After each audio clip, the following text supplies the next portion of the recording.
Hey guys, tonight we are traveling back in time to ancient Sparta. Forget the glorious battles and the chiseled ABS you see in movies for just a moment. Tonight, we're going deep into the nitty-gritty. Well, the gritty reality of their daily lives. We're going to talk about hygiene, or more accurately, the Spartan neck thereof. This is a journey that might make you hug your deodorant and sing a sweet song to your indoor plumbing.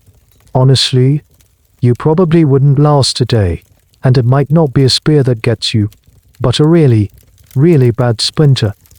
So before you get comfortable, take a moment to like the video and subscribe, but only if you genuinely enjoy what I do here. And hey, while you're at it, drop a comment below with your city and what time it is where you are. It's always a little magical to see where everyone is tuning in from around the globe. Now, dim the lights. Maybe turn on a fan for that soft background hum. And let's ease into tonight's journey together. The first thing you feel isn't a soft, warm blanket. It's not the gentle embrace of a mother cooing at your perfect little fingers and toes. No, the first sensation is a shock of cold. Dry air against your brand new, very naked skin. You've just entered the world in a place called Laconia, in the heart of ancient Greece, and comfort is a currency they do not trade in here. Before you even have a proper cry, your ear being handled with a firm, practical grip. There's a flurry of activity around you, but it's not celebratory, it's evaluated. Your first bath is not in warm, soothing water. Instead, you are plunged into a basin of unmixed wine. It's a sharp, stinging cold that makes your tiny body seize up. This, you'll later understand, is your first test. The Spartans, according to the historian Plutarch, believed this wine bath was a test of a baby's constitution. A strong, healthy infant would, in their view, become tempered and firm in the wine. A weaker or sickly one would supposedly have convulsions and perish. It's a brutal piece of folk medicine. A chillingly practical test where the pass-fail grade is life itself. There's no gentle pat-down with a towel afterwards. Just a simple, coarse cloth to dry you off. Then, your father takes you. He wraps you in that same plain cloth and carries you out of the home. But you're not being taken to see your grandparents, nor are you being paraded before proud relatives. He is taking you to a place called the Leschae, a sort of public portico or meeting hall where the elders of your tribe congregate. These are the Juris III, a council of men all over 60. Their faces like ancient maps carved with the lines of countless campaigns and a lifetime of harsh discipline. You are unwrapped and laid bare before them. The air is cool, and their eyes are even cooler. They are not looking for a family resemblance or admiring your button nose. This is an inspection, a quality control check.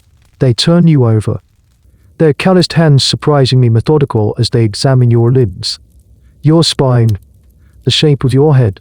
They are searching for any sign of physical imperfection, any weakness, any deformity that might render you a liability to the state of Sparta. Because in Sparta, you are not born a child of your parents, you are born a child of the state, a future asset, or a future burn. Godum, this isn't about cruelty as we would understand it.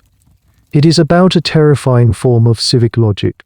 Sparta is a military machine surrounded by a large, subjugated population of helots who are always on the verge of revolt. The state cannot afford to waste resources on anyone who cannot contribute to its defense. A Spartan life is one of dedicated service, and the state demands strong, healthy components to function. You are a tiny cult, and they are making sure you're not going to break the machine. Now, for centuries, the popular story, often told by Sparta's rivals like Athens, was that any baby who failed this inspection was immediately taken to a nearby chasm at the foot of Mount Taygetus, a place called the Apo, the place of rejection and left to the elements. It's a horrifying image. However, modern historians and archaeologists are still fiercely debating the literal truth of this. Excavations at the supposed site of the Apo have failed to uncover the massive deposits of infant remains that such a systematic practice would create. Some scholars now argue that exposure might have been a broader term, perhaps meaning the child was left in a public place for another family to adopt if they were childless, or that the entire story was a piece of anti-Spartan propaganda, exaggerated to paint them as monsters. We may never know the exact truth of it. But for you, in this moment, the tension is real. The elders murmur to each other. They are not just looking for obvious flaws. They're assessing your potential. Is your frame sturdy? Do your limbs look strong? They are looking at a blueprint, imagining the future hoplite who can hold a 30-pound shield, or the future mother who can bear more such warriors. Your right to exist is being weighed against your perceived physical utility. Then, a gruff nod, a quiet word is spoken. You have passed. You are deemed worthy. Your father wraps you up once more and carries you home. There is no party, no joyous celebration. There is only a quiet, solemn acceptance. You have been officially approved by the state. Your journey as a Spartan has truly begun. But as you settle into the stark simplicity of your home, you'll soon learn this was just the entrance exam, the real test of endurance, and the real lessons in Spartan hygiene are only just getting started. You're back in the simple, stone and wood structure that is your home, but don't picture a nursery. There's no finely carved cradle waiting for you, no mobile of colorful wooden birds dangling overhead. Your sleeping place is likely a simple woven basket or just a pile of cloths on the floor, and as you lie there, you become aware of another stark difference between your infancy and that of a baby born in. So, Agoge, you are completely unbound. Your arms and legs are free. You can kick, flail, and stretch as much as your nascent muscles allow. This is not an oversight, it is policy. In Sparta, the practice of swaddling tightly wrapping an infant in strips of cloth to keep them warm and restrict their movement is forbidden. To the Spartan mind, swaddling is an act of weakness, a crutch that cordless a child and hinders its natural development. The philosopher and historian Xenophon, who admired the Spartans, noted this practice with approval. The belief was that leaving a baby's limbs free from restraint would allow them to grow stronger and more robust. It was seen as the very first step in physical training. While an Athenian mother might meticulously bind her child, believing it would ensure their limbs grew straight and true, your Spartan mother looks at your unrestrained form and sees potential, strength, and resilience. This freedom has a distinctly ungiven side effect. Of course, there are no diapers. There is no Pampers of the Peloponnese. Without the tight bindings of swaddling cloths to contain the inevitable, your messes are, well, unturned. You exist in a state of natural, uninhibited function. Any cloth you lie on is soiled quickly. The floor beneath you, like a hard-packed earth or rough-hewn wood, becomes a frequent recipient of your bodily fluids. The air in your home carries a certain raw, organic aroma that is simply part of life. Cleanliness is managed not through preventative measures, but through reactive, unlikely very basic, wiping and washing with cold water.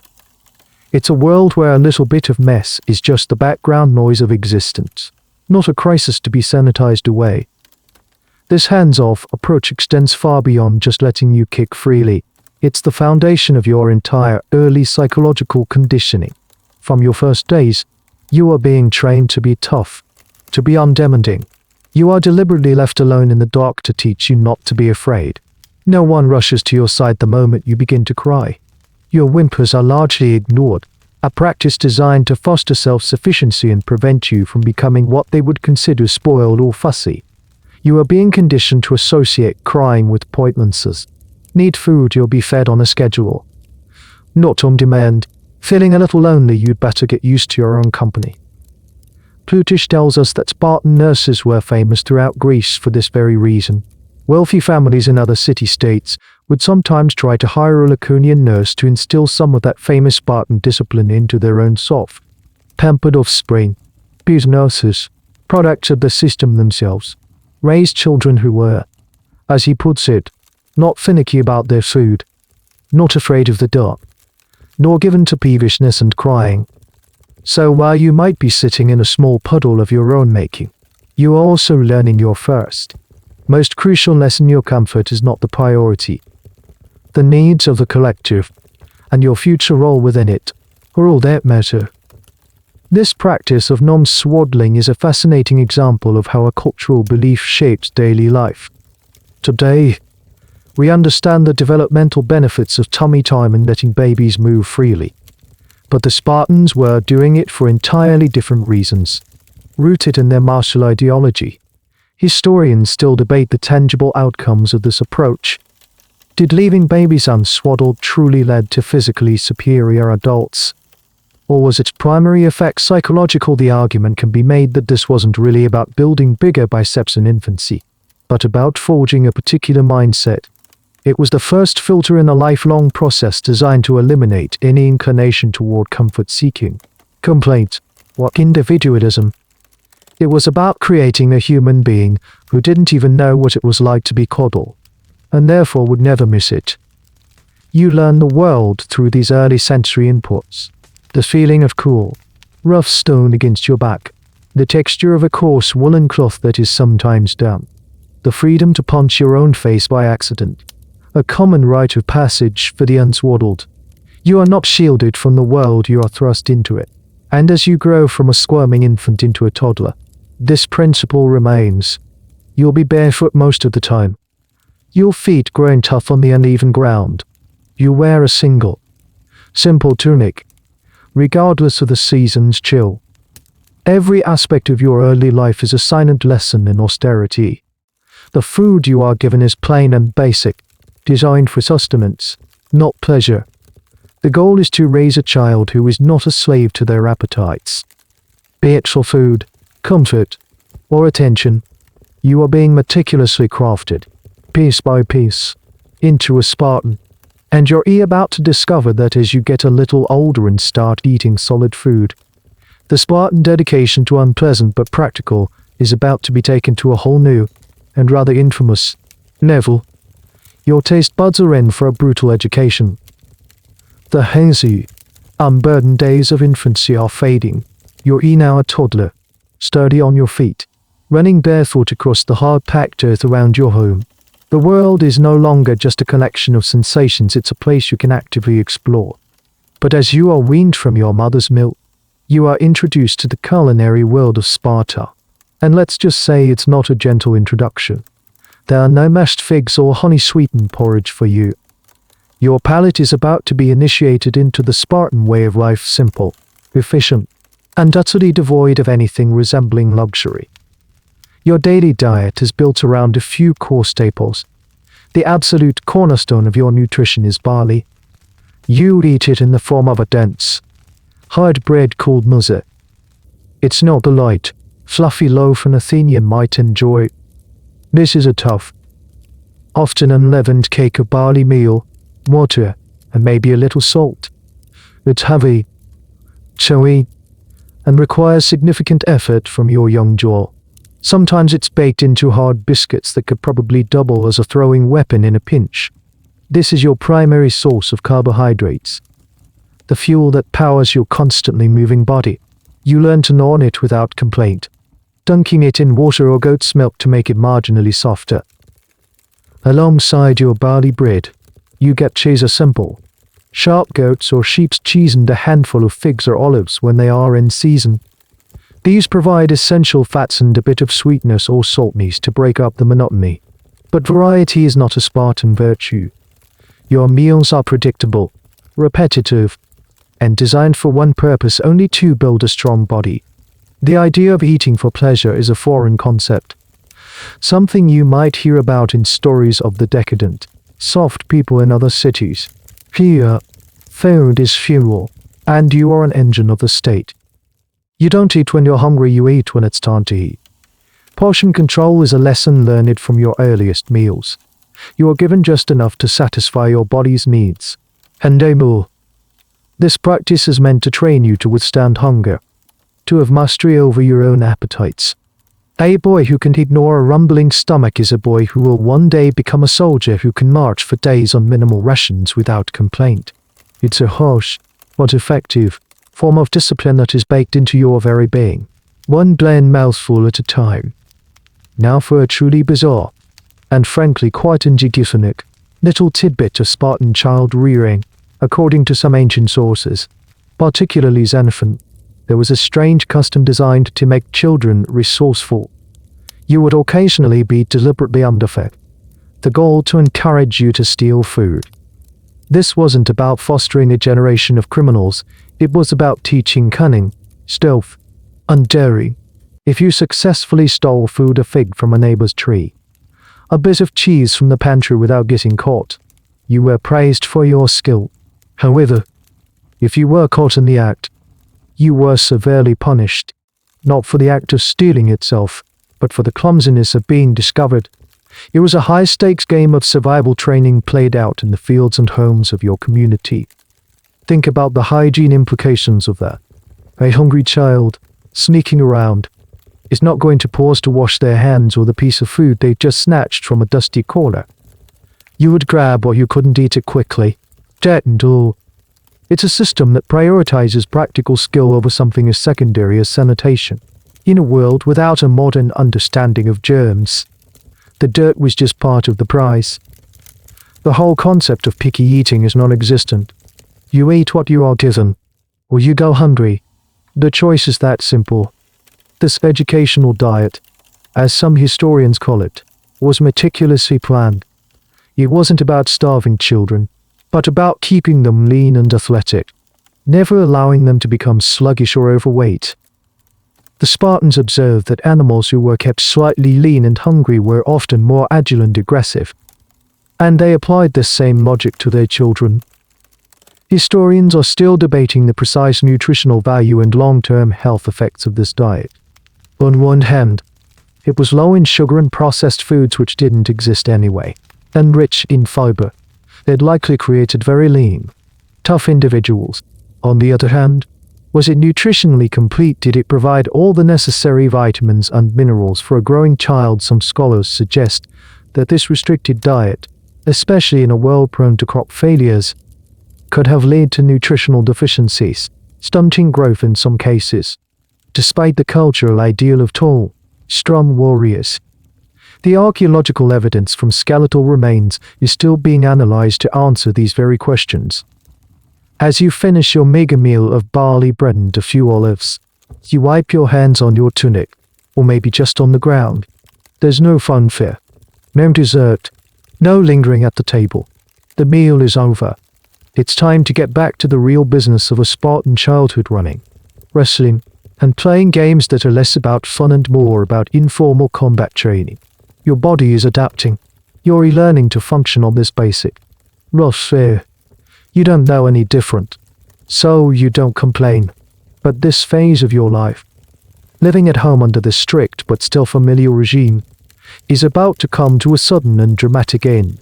You are turning 7, and in Sparta, the age of 7 means your real education and your real introduction to institutional hygiene is about to begin. You're heading for the barracks. The morning of your 7th birthday is unlike any other. There is no celebration, no special meal, no gifts. Instead, there's a profound and silent finality to the air in your small home. Today is the day you leave. Today, you enter the Agoge. This is the infamous Spartan public education and training system, a rigorous, state-sponsored regimen that will transform you from a boy into a warrior. It's a system admired by some thinkers like Plato for its focus on the collective good, and reviled by others, like the Athenians, as a brutal, dehumanizing machine. For you, it's simply your reality. Your mother doesn't weep, or if she does it where you cannot see. A Spartan mother's pride is in her son's strength and his service to the state. Showing sadness at his departure for the Agoge would be a sign of personal weakness, a betrayal of the very values she has raised you to embody. She might give you a stern, proud look, a rough pat on the shoulder. Your father, who has been through this very system himself, will like to walk with you. His presence a silent instruction in duty and acceptance. You walk through the familiar dirt paths of your village. But everything feels different now. You are not just going out to play, you are walking towards a new life. And you are not coming back home tonight, or any night for the next 13 years, except on rare occasions. You arrive at a designated compound, a series of stock, functional buildings that will be your new world. Here, you are handed over. Your family turns and walks away, leaving you standing among a crowd of other 7-year-old boys, all with the same mixed expressions of fear, uncertainty, and a dawning sense of grim purpose. The first thing that happens is you are stripped of your name. In a sense, you are now part of a pack, a herd or troop called a BOUAUA. Your individuality begins to be systematically erased. You are no longer the son of so-and-so, you are a component of the group. You will live together, eat together, train together, and sleep together. Your primary loyalty is no longer to your family, but to your pack mates and the older boys who command you. An older boy, perhaps in his late teens, a sharp, confident youth called an Irene is placed in charge of your group. He is your drill sergeant, your mentor, and your disciplinarian. His authority is absolute. He will teach you, test you, and punish you with a switch he carries for that purpose. The punishments are swift, harsh, and public, designed not just to correct you but to toughen you and to serve as a lesson to the others. You learn very quickly to obey, to endure, and to keep quiet. The Agoge is a holistic system, but its curriculum is not what an Athenian boy would recognize. You will learn to read and write, but only enough for practical purposes, reading orders, sending messages. The focus is not on literature or philosophy. Instead, your days are filled with athletics, gymnastics, and military drills. You run, you jump, you wrestle, you throw the javelin and the discus. From the very beginning, it's about building a body that is strong, fast, and capable of extreme hardship. One of the most famous parts of this education is the emphasis on laconics speech. The very word laconic comes from Laconia, the region of Sparta. You are taught to speak only when necessary, and to use as few words as possible. Eloquence is seen as a sign of deceit and weakness. A sharp, witty, and brief response is the ideal. It's a form of mental discipline that mirrors the physical. No excess, no fluff, just pure, hard function. If asked a question by an elder, you're expected to give a short, pithy answer. Failure to do so, or speaking out of turn, results in punishment. Sometimes even a bite on the thumb from the Irene is a sharp reminder. The hygiene of this new life is a shock. You've come from a home that was simple, but this is institutional austerity on a whole new level. You are issued a single, simple tunic. That's it. No shoes, no hat. You are barefoot year-round, your feet becoming tough and calloused, accustomed to the rocky ground and the winter chill. The idea is to make you so hardy that you are unbothered by the terrain or the temperature. There is a strange, and likely apocryphal, story that highlights the Spartan view on cleanliness. It's said that the lawgiver Lycurgus, the mythical founder of the Agoge, was once asked why he didn't build a wall around the city. He supposedly pointed to the young men of the Agoge and said, "These are Sparta's walls." The same logic applies to personal care. Why rely on external things like shoes, warm clothes, or even frequent baths, when you can forge a body that needs none of them? Historians still debate the full day-to-day curriculum of the Agoge. Our primary sources, like Plutarch and Xenophon, were not Spartans themselves and wrote centuries after the system's peak, often with their own philosophical biases. They admired Sparta's stability and discipline, so their accounts might gloss over some of the uglier details or romanticize the hardship. Was the system uniformly brutal for every boy? Or were there variations? How much of the stealing food and whipping contests were ritualized and how much was daily practiced? The precise balance between education, indoctrination, and outright abuse is a topic of ongoing academic discussion. As the sun sets on your first day, you're not tucked into a bed. You are led to a room that serves as a communal dormitory. The air is thick with the smell of sweatened and washed boys. There are no beds, no mattresses, no pillows. Your new life of extreme simplicity is just beginning. And you're about to learn how to make your own bed, literally, from scratch. The lessons in Spartan hygiene are about to get very, very real. The dormitory is a large, stark room. There are no partitions, no private spaces. It's just an open hall with a stone floor and perhaps a few high, narrow windows that let in slivers of moonlight but do little to combat the chill in the air. This is where you will sleep, side by side with the other boys in your BOUAUA. The sheer proximity is a lesson in itself. You learn to live with the sounds, smells, and movements of 20 other boys. Privacy is a concept that has been officially erased from your dictionary. Your Irene, the teenage commander of your unit, points towards the door. Your first task before you can even think about sleeping is to make your own bed, but there's no straw, no blankets, no soft hay provided. He leads your group out of the barracks and down to the banks of the Eurotas River, the lifeblood of the Spartan plain. The moon reflects off the dark, flowing water. The air is cool and dull. Your bare feet sink slightly into the muddy bank. Your instructions are simple and delivered in that classic, clipped Spartan style. You are to gather reeds from the riverbank, not with a knife or any other tool. You are to break them off with your bare hands. You wade into the shallow, cold water, the mud squishing between your toes. You reach for the tall, tough reeds growing in clumps along the water's edge. Their edges can be surprisingly sharp, and you feel them scraping against your skin as you wrestle with a stalk, trying to snap it at the base. It's harder than it looks. Your hands get scratched and cold, but you see the other boys working silently, grimly, and you do the same. Complaining would only earn you a sharp word or a blow from the iron switch.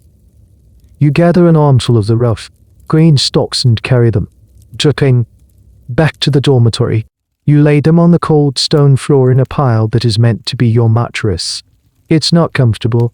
The reeds are lumpy, clawed, and some of the sharp ends poke you.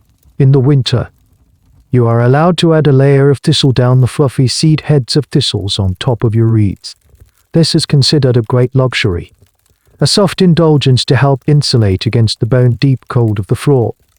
The effort of gathering this thistledown, carefully separating the fluff from the spiky plant, is another small test of patience and resilience. The hygiene of this bedding is, to put it mildly, questionable. The reeds are brought in fresh and damp from the riverbank. They probably harbor insects, mud, and whatever else thrives in the marshy environment.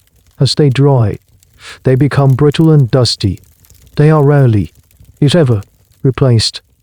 You just add more on top as the old ones get crushed into a flattened, dirty mat. This bed of reeds becomes a miniature ecosystem of its own, a haven for fleas and other biting insects. You will spend your nights itching and scratching. Another minor discomfort you are expected to simply endure. This is a far cry from a clean, warm bed. It's a calculated part of your hardening process. A peculiar and rather disgusting detail of dorm life, mentioned by some writers, was the communal aspect of punishment. The Irene, as the leader, was held responsible for the conduct of his unit. If one of you misbehaved, not only would the offender be punished, but sometimes the Irene himself would be disciplined by his elders for failing to maintain control. To avoid this, the Irenes maintained fierce authority. This created a system where your pack mates were also your enforcers. If you stepped out of line, you weren't just risking the wrath of the Irene, but also the resentment of your peers who might suffer for your mistake. Historians are still trying to piece together the exact layout of these agurks.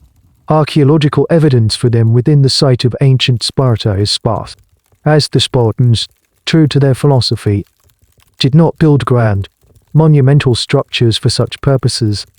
Much of what we know is pieced together from textual descriptions. Were there separate buildings for different age groups? How were they arranged? Was there any form of heating in winter? The general consensus is no. The only warmth was the collective body heat of the occupants. This lack of physical evidence means that our mental picture of this dormitory is based on educated guesses, interpreting the words of ancient authors who wanted to emphasize Sparta's harshness. As you lie down on your lumpy, scratchy bed of reeds, the reality of your new life sinks in. The room is filled with the sound of rustling, tushing, and the soft murmurs of boys settling down. The air is stale, thick with the smell of unwashed bodies, damp reeds, and the faint, earthy scent of the nearby river. There is no goodnight kiss, no story, no comfort. There's only the cold floor beneath you, the hard reeds, and the knowledge that tomorrow will be another day of relentless training. You are learning that sleep is not a comfort, but a necessity. A brief pause before the hardship begins anew. You close your eyes, trying to ignore the itch on your back and the chill seeping up from the stone, and drift into an exhausted sleep. Your journey through the Spartan system has just begun, and you're about to get your official uniform. As you settle into the rhythm of life in the Agoge, you receive your uniform. It is perhaps the most iconic piece of Spartan equipment, more so than the spear or the shield, because it defines you for more than a decade of your life. It is the foe in Ikeas, a cloak of deep crimson or scarlet red. You are handed a single, rectangular piece of heavy woolen cloth. This is your clothing, all of it. At the age of 12, you are stripped of the simple tunic you wore as a younger boy. From now until you become a full citizen, this cloak is your only garment. You wear it day and night, in the blazing heat of summer and the biting cold of a Laconian winter. There is no underwear, no undershirt, just the coarse wool against your skin. You learn to wrap it around your body for modesty and warmth, securing it with a simple pin, or fibula, at the shoulder. It's a garment that requires a certain posture and dignity to wear correctly. Slouching or carelessness would cause it to fall open. The color is not an aesthetic choice. Plutarch suggests a few reasons for the iconic red. One was that the vibrant color was thought to have a terrifying, martial appearance, making your phalanx look like a wave of blood advancing on the enemy. A more practical reason was that the deep red color would conceal the sight of your own blood if you were wounded in battle. The idea was to prevent your injury from discouraging your comrades or encouraging the enemy. It's a chillingly pragmatic piece of psychological warfare woven into the very fabric of your clothes. Now, let's talk about the hygiene of this single, precious garment. You have one, not one for training and one for sleeping. Not a summer weight and a winter weight, just one, and you almost never wash it. The Spartan ethos dictates that a true warrior should be unconcerned with his appearance. An obsession with cleanliness is seen as a sign of effeminacy and softness, traits that the Agoge is designed to beat out of you. Your cloak becomes a record of your life. It's stained with sweat from endless wrestling matches, caked with mud from crawling through the underbrush on mock raids, and smeared with grease from your meager meals. It carries the dust of the training grounds and the grime of the dormitory floor where it serves as your only blanket. The smell is potent. Imagine the accumulated scent of years of adolescence, wet, dirt, and oil, all trapped in a thick woolen fabric that is rarely, if ever, aired out, let alone washed in a river. It becomes stiff and foul. But this is part of the training. You are conditioned to be completely indifferent to your own filth. In fact, a certain level of grime is seen as a badge of honor, a sign that you are a hardy, dedicated trainee who is focused on becoming a warrior to care about such trivial matters. A boy who sneaked off to wash his cloak would likely be punished for vanity. Here's a weird little fact about Spartan clothing that many people don't think about: the production of this wool. While you, as a Spartan boy, are training for wool, the actual work of shearing the sheep, spinning the wool, and weaving the cloth is done by women. Spartan women were known for their skill in weaving, and producing the fabric for the cloaks of their sons and husbands was a key domestic duty. So while you are actively being taught to disregard the cloak's cleanliness, a Spartan woman, likely your own mother or sister, has invested significant labor into its creation. It's a strange intersection of domestic pride and institutionalized filth. The academic debate around the phoenike often revolves around its exact shade and symbolism. Was the dye a valuable commodity in the ancient world, used for all Agoge boys? Or was it initially reserved for officers or elite soldiers, and only later became a universal uniform? Some historians argue that the blood-hiding explanation might be a later, more romanticized invention, and the primary reason was simply tribal or national identity, much like the colors of a modern sports team. The true, original purpose of the scarlet cloak is something scholars still discuss, weighing the words of ancient authors against the economic realities of dye production. As you huddle in your cloak for warmth on a cold night, wrapping it tightly around your body over your reed bed, it becomes your second skin. You know its every tear, its every stain. It offers meager protection against the elements, but it is a powerful symbol. It binds you to the boys around you, who are all identically clad in filthy red. It's a great equalizer. No one can show off wealth or status with their clothing, because everyone has the same single, grimy garment. You are being stripped of everything that makes you an individual and reforged as a part of a fearsome, uniform whole. Your name is submerged in the group. Your personal comfort is non-existent, and your clothes are no longer your own, but a state-issued symbol of your purpose. You look like a Spartan. You act like a Spartan. And now, you definitely smell like one. But personal bathing is another matter entirely. The only bath you're going to get is a cold, shocking plunge into the nearby river, a practice that continues year-round. Your relationship with water is a simple and brutal one. Forget the luxurious bathhouses of Athens, with their heated pools, steam rooms, and social chatter. Forget the very idea of a warm, private bath for you, and for every other boy in the Agoge. Your bathtub is the Eurotas River, and it's open for business 365 days a year. The daily routine often involves a plunge into the river's cold, fast-flowing waters. This is not for leisurely swimming or for pleasure. It is a mandatory part of the hardening process, or cryoteria. In the summer, the dip is a welcome, if brief, respite from the oppressive heat of the Peloponnesian sun. You and the other boys splash in. The shock of the cold water a jolt to your system, washing away a surface layer of sweat and dust before you get out and dry in the sun. But it's the winter that truly tests your mettle. The snow-capped peaks of Mount Taygetus feed the Eurotas, and in the colder months, the water is icy. It's so cold it feels like a physical blow, stealing your breath and making every muscle in your body clench. Yet, the rule is the same. You plunge in. There is no hesitation, no shirking. To show any reluctance is to show weakness. And that is an invitation for punishment and ridicule. The Iren stands on the bank, watching, his switch ready.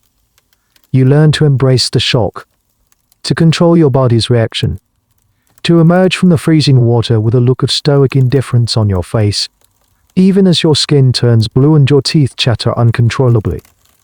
There is no soap. The concept of using a saponifying agent to break down oils and dirt is a luxury you cannot even imagine. Your bath consists of immersing your body in the river and perhaps scrubbing your skin with sand or silt from the riverbed.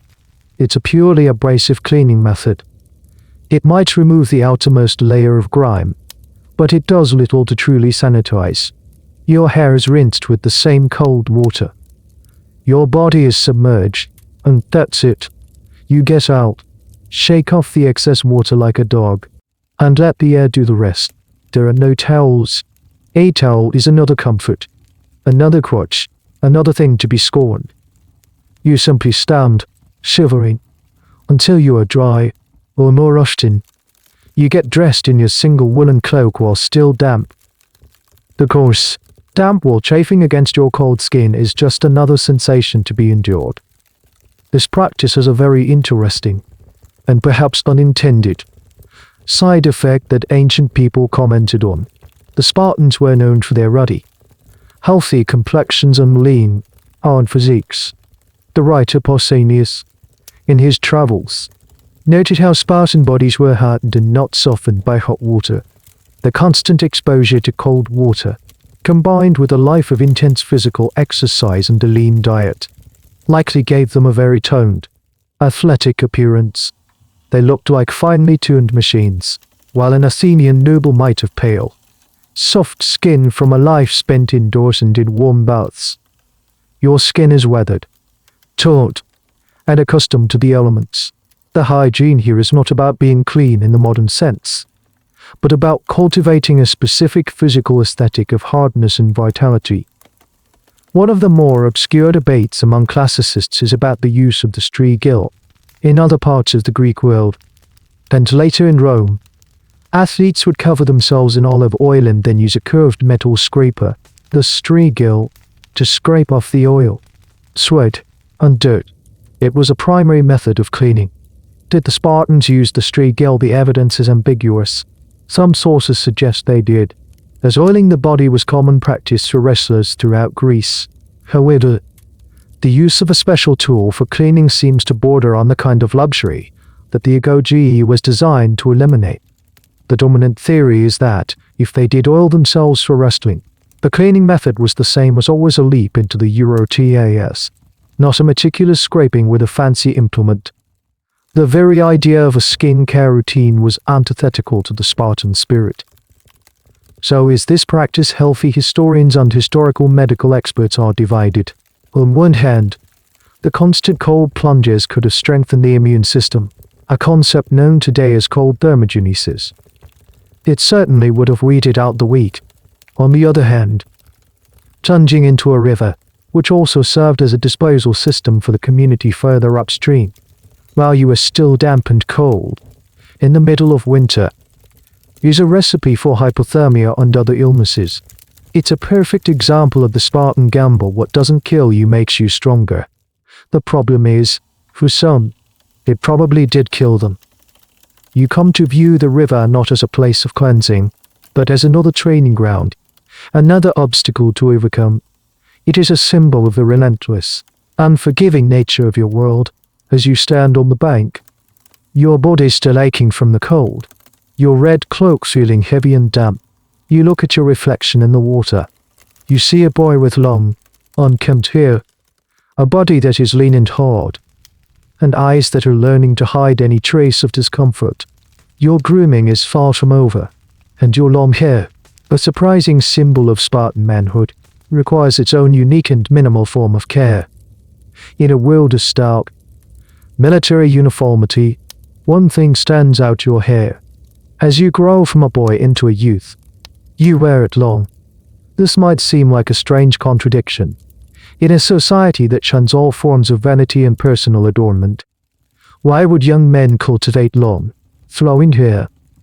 A feature that other Greeks, particularly the Athenians, sometimes associated with decadence or aristocracy. The answer, like everything in Sparta, is rooted in martial pride and tradition. Your hair is a symbol of your status as a free man and a warrior. Slaves, the helots, have their heads shaved as a mark of their subjugation. Your long hair is a visible, powerful declaration of your liberty and your place at the top of the social hierarchy. It's said that the legendary lawgiver Lycurgus himself decreed that long hair made a handsome man more striking and an ugly man more fearsome. As you advance through the Agoge, your hair grows with you, a testament to the years of training you have endured. It becomes a kind of living trophy. But how do you care for this mane? The answer is with extreme minimalism. Your grooming kit consists of one item, and one item only: a comb. It's likely carved from wood or bone. There is no shampoo, no conditioner, no fancy styling products. Your primary method of cleaning your hair is the same as for your body: a dunk in the cold, rushing water of the Eurotas river. You swish your head through the current, using your fingers to work out any leaves, twigs, or major bits of debris you might have picked up while crawling through the woods on a training exercise. The comb is your most important tool. Combing the hair is a daily ritual. It's not about creating an elaborate style, but about detangling the knots and keeping it from becoming a single, matted mess. It's a practical act of maintenance, The other essential element of your hair care routine is olive oil. After your cold river bath, you might work a small amount of oil through your hair. This wasn't for shine or scent in the way an Athenian might use perfumed oils. For you, the oil serves two practical purposes. First, it helps to condition the hair, keeping the long strands from becoming overly brittle and breaking. Second, and perhaps more importantly, it helps to control lice and other pests. The oil creates a slick, inhospitable environment for them. In a communal living situation with questionable bedding and hygiene, a louse infestation would be a constant threat, and a well-oiled head was the best defense. The smell of a group of Spartan youths would therefore be a unique cocktail, the base notes of unwashed wool and stale sweat, overlaid with the earthy scent of river water and the faint, greasy aroma of olive oil. It's the smell of functional, no-nonsense grooming.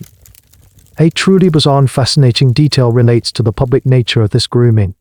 The Spartans were famous for combing their long hair in public, especially right before a battle.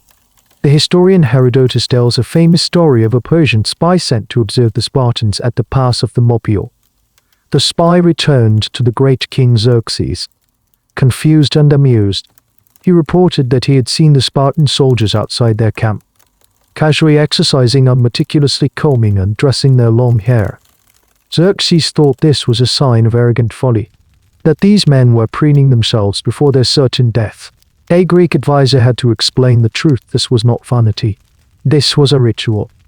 The Spartans were preparing themselves for death, calmly and deliberately.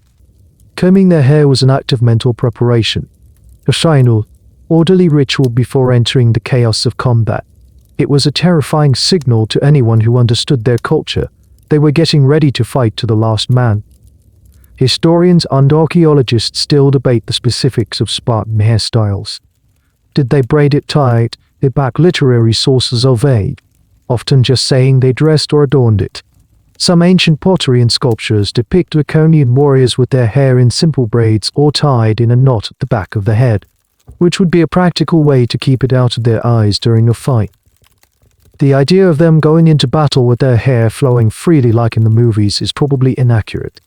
A loose mane would be a liability, a vulnerability, easily grabbed by an enemy. The pre-battle combing was likely followed by a practical tying or braiding. The exact styles, however, remain a matter of artistic interpretation and scholarly guesswork. So use it with your comrades on the riverbank. Your raid cloak spooled around you. The sun warms your back as you patiently work a wooden comb through your long, damp, oil-slicked hair. It's a quiet, communal moment. It's one of the few times you are allowed a moment of calm, personal maintenance. But this isn't about looking good. It's about being ready. It's about upholding a tradition that stretches back for generations. Your hair is not an ornament, it's part of your armor. It signifies your freedom, your dedication, and your readiness to die for Sparta. As you finish your grooming, you can hear the call for the midday meal. It's time to head to the public mess hall, a place where the rules are as strict as the food is simple. At 15, you graduate to a new stage of life. You are no longer a boy, but a youth, and you are now allowed to join the men in their public mess hall. The SYS City.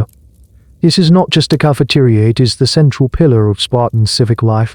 Every male citizen, from the youngest youth to the oldest elder, including the king, eats his main meal here every single day.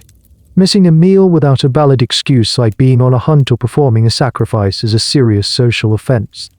This is where community is forged, where news is shared, and where the values of Spartan society are reinforced, one mouthful at a time. You enter the mess hall. It's a simple, functional building, much like your barracks. The room is filled with long wooden tables and benches. The air is loud with the boisterous talk and laughter of older soldiers, but it quiets as you and your fellow youths enter. You take your place, sitting with your group. The hierarchy is strict. You are here to serve the older men, to listen, and to learn. The hygiene of the place is predictably practical. The floors are likely packed earth, easy to sweep but impossible to truly clean. The tables are rough-hewn wood, wiped down with a damp cloth after a meal, but certainly not scrubbed or sanitized. The cups and bowls are made of wood or simple pottery. They are shared, washed in a basin of cold water with no soap, and then put away for the next meal. The idea of personal, individual tableware is a foreign concept. Everything is communal. Before the meal is served, you have duties. You and the other youths are responsible for fetching water, serving the wine, and clearing away the scraps. The wine is always mixed with water, usually in a large crater, a communal mixing bowl. Drinking undiluted wine is considered a barbaric custom. You learn the proper ratios, how to serve without spilling, and how to do it all with a quiet efficiency that does not draw attention to yourself. The food arrives. It's carried in on simple platters. The menu is almost always the same. Each man in the mess contributes a monthly quota of provisions from his own estate, which is worked by helots. This usually includes barley, wine, cheese, and figs. This pooled resource forms the basis of every meal.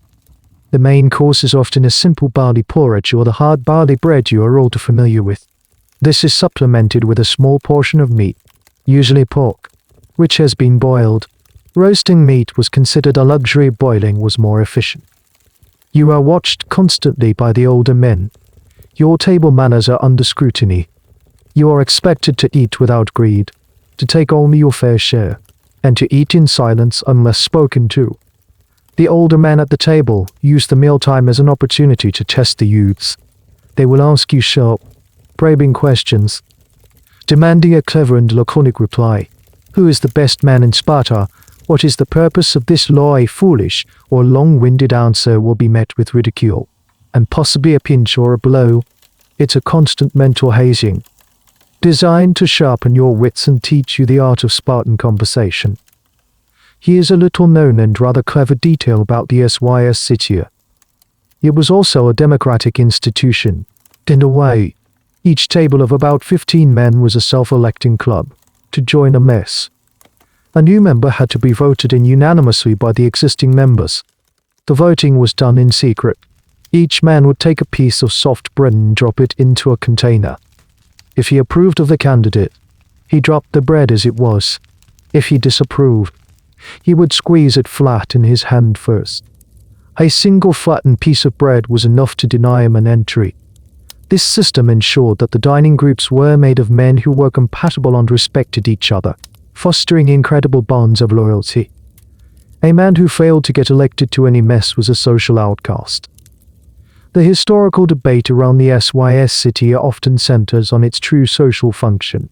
Was it primarily a military institution designed to maintain cohesion among soldiers, or was it a political tool used by the elite to control the citizen body and exclude those who couldn't afford the monthly contributions? Some historians argue that over time, the contribution requirement became a way to disenfranchise poorer Spartans, creating a tiered citizenship. This mess hall membership was not just about dinner, it was a prerequisite for full political rights. Its role was therefore both social and deeply political. After the main course, there is sometimes a dessert, which is not sweet but is anything extra that a member might have contributed, perhaps from a successful hunt or a good harvest from his land. A bit of wild boar, some fowl, or a different kind of fruit. This is shared out by the man who brought it. As the meal concludes, you help clear the wooden bowls and cups. The scraps are thrown onto the floor for the dogs that often wander through the hall, acting as a living clean-up crew. You wipe down the table, your hands sticky with grease and crumbs. The experience is not about enjoying a meal. It's about reinforcing your place in the Spartan order. It's about communion, discipline, and the constant, subtle pressure to conform. You leave the hall not necessarily full, but educated, and you know that tomorrow night, you will be back for the same meal in the same company. But sometimes, on special occasions, the boiled pork is replaced by something far more infamous, the legendary Spartan black broth. Tonight is different. There's a particular smell wafting from the kitchens of the HYGIENE, an aroma that is metallic, sour, and faintly acrid. It's a scent that would make an Athenian merchant wrinkle his nose in disgust. But for you, it is a legendary part of your heritage. Tonight, you will have the black broth. This notorious dish, known in Greek as Melas Zomos, is the most famous or infamous item on the Spartan menu. It is served on a semi-regular basis, a staple of the public mess that has become a symbol of Spartan austerity and their complete disregard for culinary pleasure. The older warriors at your table might make jokes about it, their laughter booming in the hall. They've been eating it for decades. For you, it's a rite of passage. A bowl of the stuff is placed before you. It's a dark, murky, almost black liquid, with chunks of something solid floating in it. It doesn't look appealing. It doesn't smell appealing. You pick up your spoon, your expression carefully neutral, betraying none of the apprehension you might be feeling. To refuse it or show disgust would be an unforgivable breach of etiquette, a sign of softness that would earn you immediate and lasting scorn. So what exactly is in this legendary concoction? The recipe has been lost to time, and ancient writers who mention it are often vague, probably because they never actually had to eat it themselves. However, based on the descriptions, historians have pieced together a likely list of ingredients. The base was poor, no prime cuts, but likely the legs and other less desirable parts. Boiled for a long time, the liquid was a broth made from this boiling process. The key ingredients that gave the soup its distinctive character and color were salt, vinegar, and blood. Yes, blood. Most likely pig's blood. The blood would be added to the broth, where the vinegar would act as an emulsifier, preventing the blood from coagulating into a solid mass as it cooked. The result was a thick, dark, protein-rich stew. It sounds shocking to the modern palate, but blood soup is a dish that exists in many cultures around the world. It's a way to use every single part of the animal, ensuring no protein goes to waste. In a society focused on efficiency and resourcefulness, it makes perfect, if unappetizing, sense. You take your first spoonful. The taste is strong. It's intensely savory and salty, with a sharp, sour tang from the vinegar that cuts through the richness. The texture of the broth is thick, and the pieces of boiled pork are tender from the long cooking time. It's not subtle. It's a culinary punch in the face, but it is also deeply nourishing. It's packed with iron from the blood and protein from the meat. It's a superfood for soldiers, designed to be fortifying and filling. You eat it, spoonful by spoonful. You'll face a mask of stoic resolve. You might even find that it's not as terrible as the legends say. It's just different. It's fuel. There's a famous, and probably apocryphal, little story about the black broth that perfectly captures the foreign reaction to it. A man from Sparta, a Greek colony in Italy famous for its extreme luxury and fine dining, was visiting Sparta. He was given a taste of the black broth at a public mess. After one spoonful, he supposedly shuddered and said, "Now I understand why the Spartans do not fear death." The joke, of course, is that a life of eating this food is so unpleasant that death would be a welcome release. It's a classic piece of anti-Spartan humor, highlighting the vast cultural gap between their way of life and that of other Greeks. The secret recipe for the black broth is a topic of much fun speculation among food historians. What kind of vinegar did they use? What other herbs or seasonings, if any, were added? Was the blood always from a pig? Or did it vary? Some have even tried to recreate the dish based on the historical clues. The general consensus is that while it sounds grim, it was likely a perfectly edible, if strong-tasting, stew, not some kind of monstrous poison. Its reputation has been colored by centuries of jokes and the horrified descriptions of outsiders who valued culinary arts. As you finish your bowl, you feel a sense of warmth spreading through you. The broth is heavy and substantial. You have participated in another core Spartan ritual. You have proven that your palate is as disciplined as your body. You understand now that the black broth is more than just a soup. It's a symbol. It represents the rejection of luxury, the embrace of hardship, and the communal bond of sharing the same harsh fare. It's a taste of the very essence of Sparta. You help clear the bowls. The metallic scent still lingering in the air. The meal is over, but the day's training is never truly done. The Agoge is designed to push you to your physical limits, and injuries are a common and expected part of life. And when you get hurt, the medical care you receive is just as rugged and unsophisticated as everything else in your world. The training ground is a landscape of calculated risk. Every wrestling match, every mock battle with wooden spears, every race over rocky, uneven ground is an opportunity for injury. A twisted ankle, a deep gash from a sharp rock, a dislocated shoulder, these are not seen as accidents, but as inevitable byproducts of forging a warrior. How you deal with pain and injury is yet another test. Crying out, complaining, or showing excessive distress is a failure. You are taught to treat wounds with a kind of detached, practical severity. One afternoon, during a particularly aggressive wrestling bout, you are thrown hard. You land awkwardly, and a sharp stone on the ground slices open your forearm. It's a deep cut, bleeding freely. Your opponent helps you up, a silent acknowledgement of the injury. There is no panic, no rush for a medic.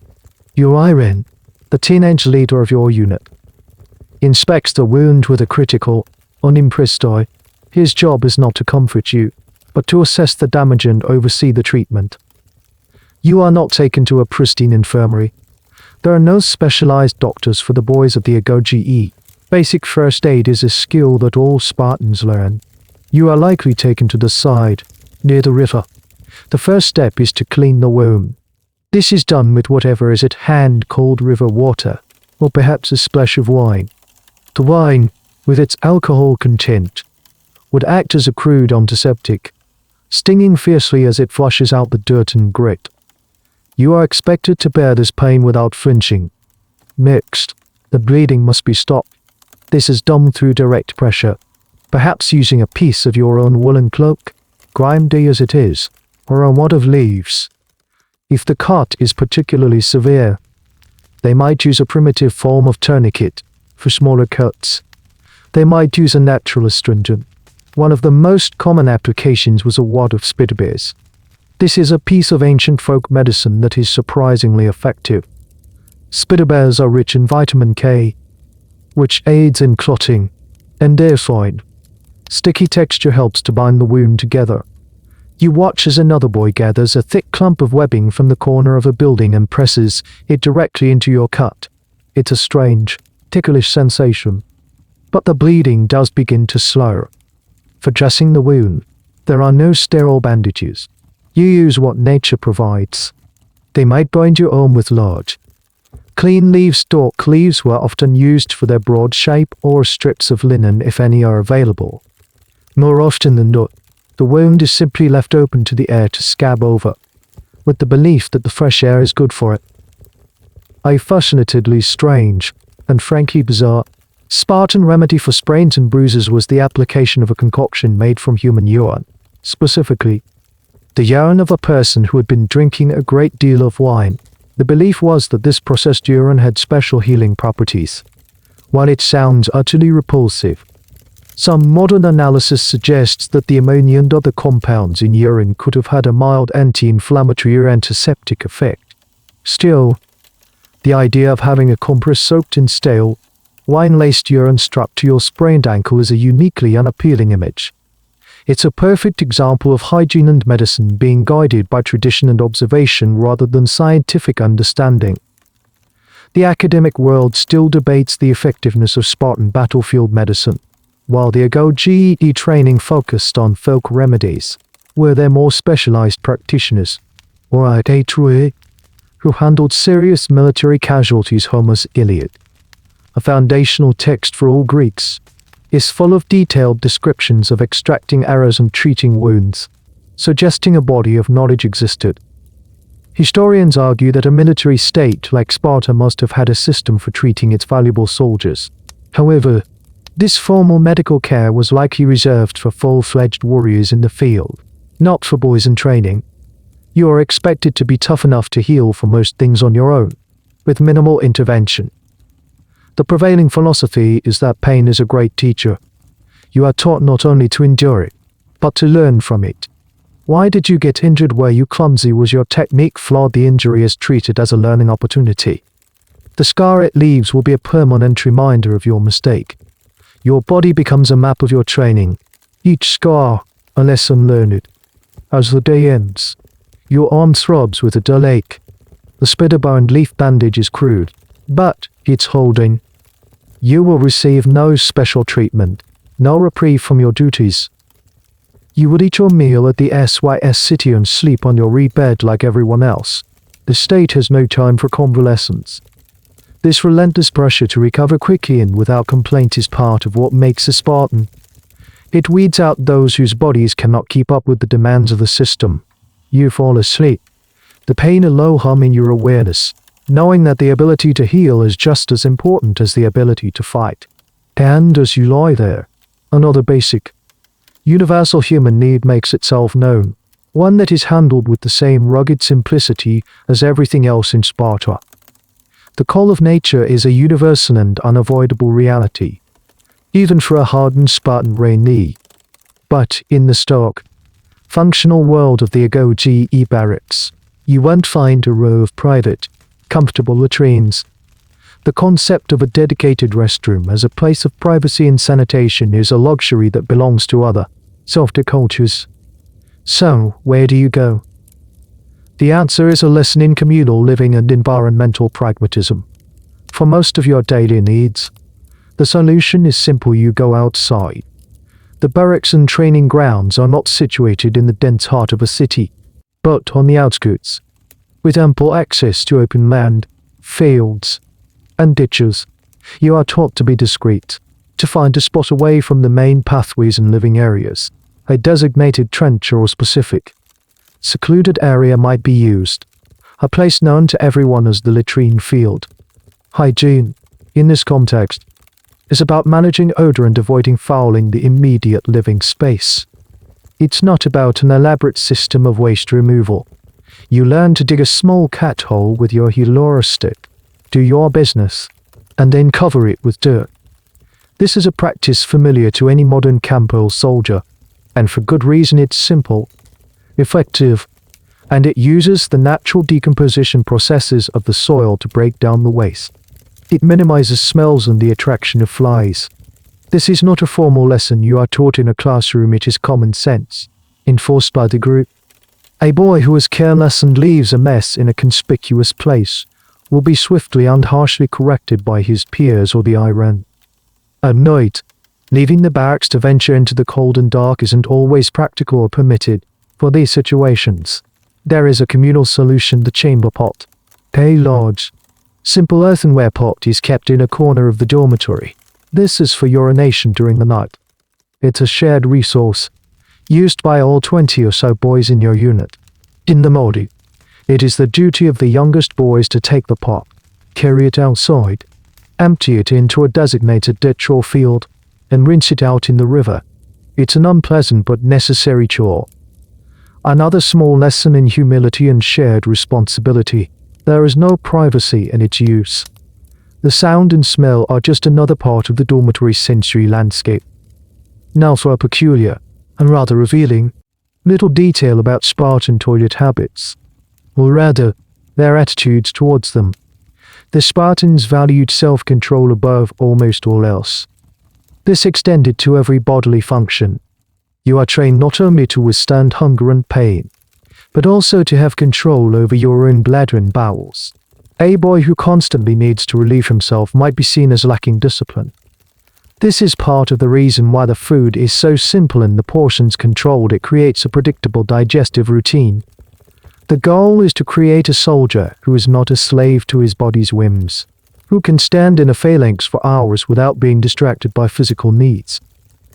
The question of a more organized sewage system in Sparta is a major topic for archaeologists. Unlike the Romans, who were master engineers of aqueducts and sewers, or even the Minoans on Crete with their surprisingly advanced palace plumbing, the Spartans built for function and military necessity, not for civic comfort. Excavations at the site of ancient Sparta have revealed very little evidence of widespread Sophisticated drainage or sewer systems for private dwellings or public buildings like the Agoge. Waste management was likely localized and decentralized for the main settlement. Deep pits or trenches at the edge of town would have served as the primary dumping grounds for refuse and waste. This natural approach to sanitation has significant health implications that historians continue to analyze. On one hand, the dispersal of waste in fields and the use of the cat hole method in less populated areas can be relatively sanitary if done correctly. But in a more concentrated settlement, and with a shared chamber pot, the risk of disease transmission is enormous.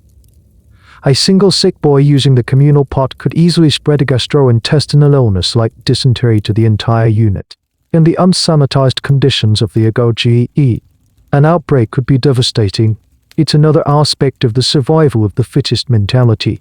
A strong immune system is just as important as strong muscles. Those who are naturally more resistant to disease are the ones who will thrive.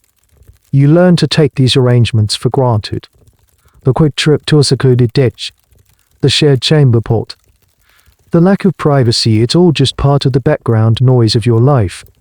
It reinforces the core lesson of the Agoge: your personal comfort and modesty are meaningless. You are a single part of a larger organism, and the needs and functions of your individual body are subordinate to the smooth operation of the group. This intense, communal, and exclusively male existence continues for years. But as you approach the age of 20, a new and startling prospect enters your life. You are expected to get married. Yet, even this most personal of relationships will be filtered through the strange and rigid lens of Spartan law, and it will not mean an escape from the barracks. You are now in your late teens, on the cusp of manhood. Your body is a finely honed weapon, your mind disciplined and sharp. You have survived the Agoge. Around the age of 20, you will become a full-fledged soldier. But another, equally important civic duty looms: you must get married. For a Spartan, marriage is not about romance, or even personal companionship. It is a public obligation.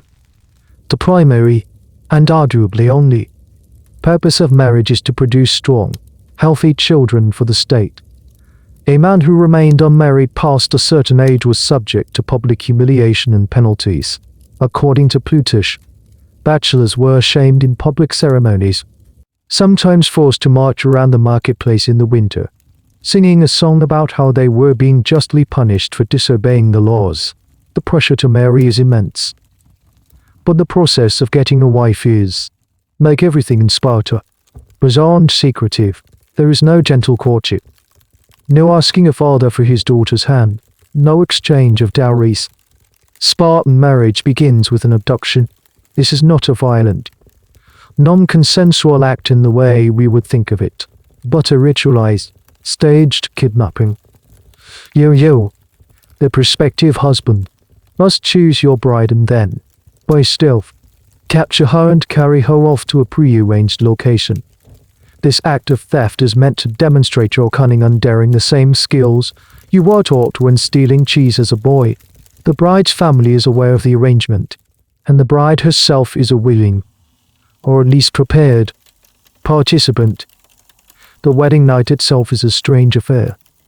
The bride has her head shaved, is dressed in a man's cloak and sandals, and is left alone in a darkened room lying on a simple pallet. You then sneak away from your barracks, under the cover of darkness, to find your new wife. You spend a short time with her, consummating the marriage, and then you must immediately sneak back to the dormitory to sleep with your comrades. You must not be caught. To be discovered leaving your wife's side would be a source of great shame. This is the pattern of your early married life. You are a husband, but you do not live with your wife. You continue to live in the barracks, eating every meal at the SYS city, training and sleeping with the other soldiers. Your marriage is a secret, nocturnal affair. You visit your wife by stealth, like a thief in the night, and you must be gone before dawn. This strange arrangement can go on for years. Plutarch tells of men who had fathered several children before they ever saw their wife's face in the daylight. The hygiene of this arrangement is a curious thought. You are sneaking from a sweaty, crowded men's dormitory, a place of institutional grime, to a secret rendezvous. Your wife, living in her family home, would have had a different, likely higher, standard of personal cleanliness. It's a brief intersection of two very different worlds of hygiene. You, smelling of the barracks, and her, likely cleaner and perhaps using olive oil for her skin. A peculiar and little discussed act of this system is the Spartan view on procreation. Because husbands and wives met so infrequently and in such hurried, furtive circumstances, the Spartans believed it made their unions more potent and their desire for each other more intense. The idea was that this rationing of marital relations would lead to more vigorous and robust offspring. It was a form of state-sponsored eugenics, built on a folk understanding of biology. They were trying to breed the best soldiers, and they believed this strange, secretive system was the way to do it. Historians are still debating the emotional and psychological impact of this marital system. Was it truly as cold and detached as the sources suggest, or was there room for genuine affection and partnership to grow within this rigid framework? Some scholars argue that by separating men and women for most of their early married life, it fostered incredibly strong bonds of homosocial camaraderie among the men in the barracks, which was beneficial for military cohesion. Others suggest that it gave Spartan women an unusual degree of autonomy and control over their own households. As their husbands were so frequently absent, the true nature of the Spartan marital relationship, hidden behind a veil of ritual and secrecy, remains a tantalizing mystery. You live this double life until you are 30. Only then are you released from your full-time military duty in the barracks. At the age of 30, you finally become a full citizen, or hoplite, and you are permitted to set up your own household and live with your wife and children. But even then, you are not truly free. You must still take your main meal every evening at the public mess with your comrades. The communal life never truly ends.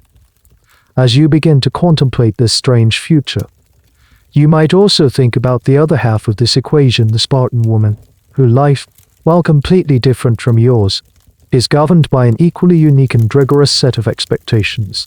Her hygiene, her training, and her role in society are unlike those of any other woman in the Greek world. While you have been enduring the harsh, grimy, all-male world of the Agoge, the girl who will one day be your wife is experiencing a childhood that is, in its own way, just as revolutionary. Spartan women are unlike any others in ancient Greece. While an Athenian girl is raised indoors, taught to be silent and demure, and educated only in weaving and household management, a Spartan girl is raised in the sunshine. Her education is also state-sponsored, though she lives at home and does not attend a boarding school like the Agoge. Her curriculum, however, is strikingly similar to yours in its focus. She is taught to be physically strong. From a young age, she runs, she wrestles, she throws the discus and the javelin. She competes in public, often exercising alongside the boys. You would have grown up seeing these girls training, their bodies lean and muscular, their movements confident and athletic. The goal of this physical education is explicit: to produce strong bodies capable of bearing strong, healthy children. A strong mother, the Spartans believe, would produce a strong son, a future warrior. The hygiene and dress of these girls reflects their active lifestyle. They wear a simple, practical garment called a peplos. It's a short tunic, slit high up the thigh, which allows for complete freedom of movement. This earned them the nickname Fey No Brides, or Thoisharas, from other, more conservative Greeks, who were shocked by the amount of skin the women displayed. They are barefoot, like you, their bodies accustomed to the elements. They don't spend their days applying cosmetics or arranging their hair in elaborate styles. Such things are considered frivolous and weak. A Spartan woman's beauty is in her health and vitality. Her skin is tanned from the sun. Her muscles are toned from exercise. Like you, she washes in the cold waters of the Eurotas. Her hair is likely kept at a practical length for sports. only to be grown out as she reaches marriageable age. Her daily routine is about fitness, not finery. The smell of a Spartan woman is not of perfume, but of sunshine, olive oil, and health. There is a very quirky and specific prohibition placed on Spartan women that tells you a lot about their aesthetic values. They were forbidden from using artificial makeup or body enhancements. No lead-based powders to whiten the skin. No charcoal to line the eyes. No rouge for the cheeks.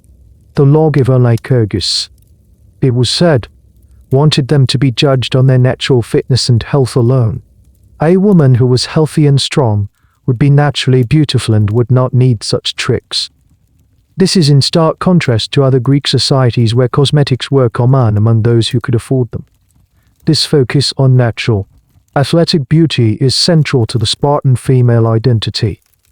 Once married, a woman's life changes, but she retains a remarkable degree of freedom and influence. With you, her husband, living in the barracks until the age of 30, she is the undisputed master of the household. She manages the family estate, or Kailarus, oversees the helots who work the land, and controls the family finances.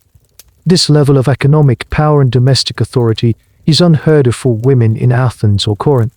Spartan women could inherit and own property in their own right, making some of them very wealthy and influential.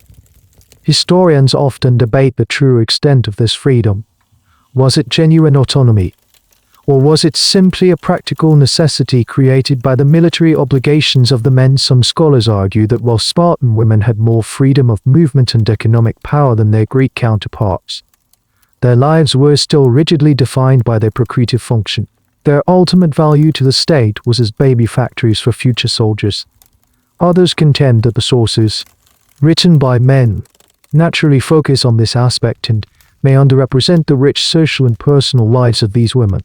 The famous quote attributed to Gorga, wife of King Leonidas, "Only Spartan women give birth to real men," suggests a profound sense of pride and self-worth tied directly to their unique role. When you finally move in with your wife at age 30, you enter a domestic sphere that she has managed single-handedly for years. She is not a timid, sheltered creature. She is your partner in the project of creating a Spartan family. She is educated, opinionated, and famously outspoken. She will have managed your property, raised your young children through their earliest years, and instilled in them the same values of toughness and discipline that were beaten into you. You are now a full citizen, a husband, and a father living under your own roof for the first time since you were 7. You might expect a life of comfort to begin, but the Spartan ideal of austerity follows you from the barracks into the home. Your house will be a testament to this philosophy, as stark and functional as every other building in Sparta. At 30 years old, you finally step across the threshold of your own home, not as a stealthy visitor in the night, but as its master. You are now a homo ios, one of the peers or equals, and you are entitled to live with the wife you married years ago and the young children you barely know. But if you're expecting a cozy, comfortable domestic life to make up for decades of hardship, you are in for a surprise. The Spartan home is an extension of the state's ideology. It is simple, austere, and built for function, not for comfort. Your house is a modest, practical structure, likely built of rough stone, timber, and sun-dried mud brick. The floors are hard-packed earth or covered with simple reed mats. The furniture is minimal and crudely made. You will have a few wooden benches, a simple table, and chests for storing clothing and grain. Your bed is no longer a pile of reeds on a stone floor, but it's not luxurious either. It's a basic wooden frame with a mattress stuffed with straw or wool. There is a famous law, attributed to the mythical Lycurgus, that perfectly encapsulates the Spartan approach to home building. The law dictated that the ceilings of any house could only be worked with an axe, and the doors only with a saw. No other, more refined tools were permitted. The purpose of this law was to actively discourage luxury and elaborate decoration. It's impossible to create smooth, ornate surfaces with such basic tools. The result is that every house in Sparta, from that of the poorest citizen to the king himself, has a rough, rustic, and fundamentally similar appearance. There are no grand villas, no painted walls, no decorative mosaics. Your home is a shelter, not a status symbol. The hygiene of the home is managed by your wife and, more directly, by the helots assigned to your household. Daily cleaning is a straightforward affair because there is simply not much to clean. The earthen floor is swept, surfaces are wiped. There is no clutter to manage. The lack of possessions makes for a tidy, if barren, living space. The tidiness is a byproduct of the enforced simplicity. A very strange and interesting detail of Spartan domestic life concerns the kaileros, the plot of public land you were granted as a citizen. You don't own this land in the modern sense, you have the rights to its produce, but it belongs to the state and cannot be sold.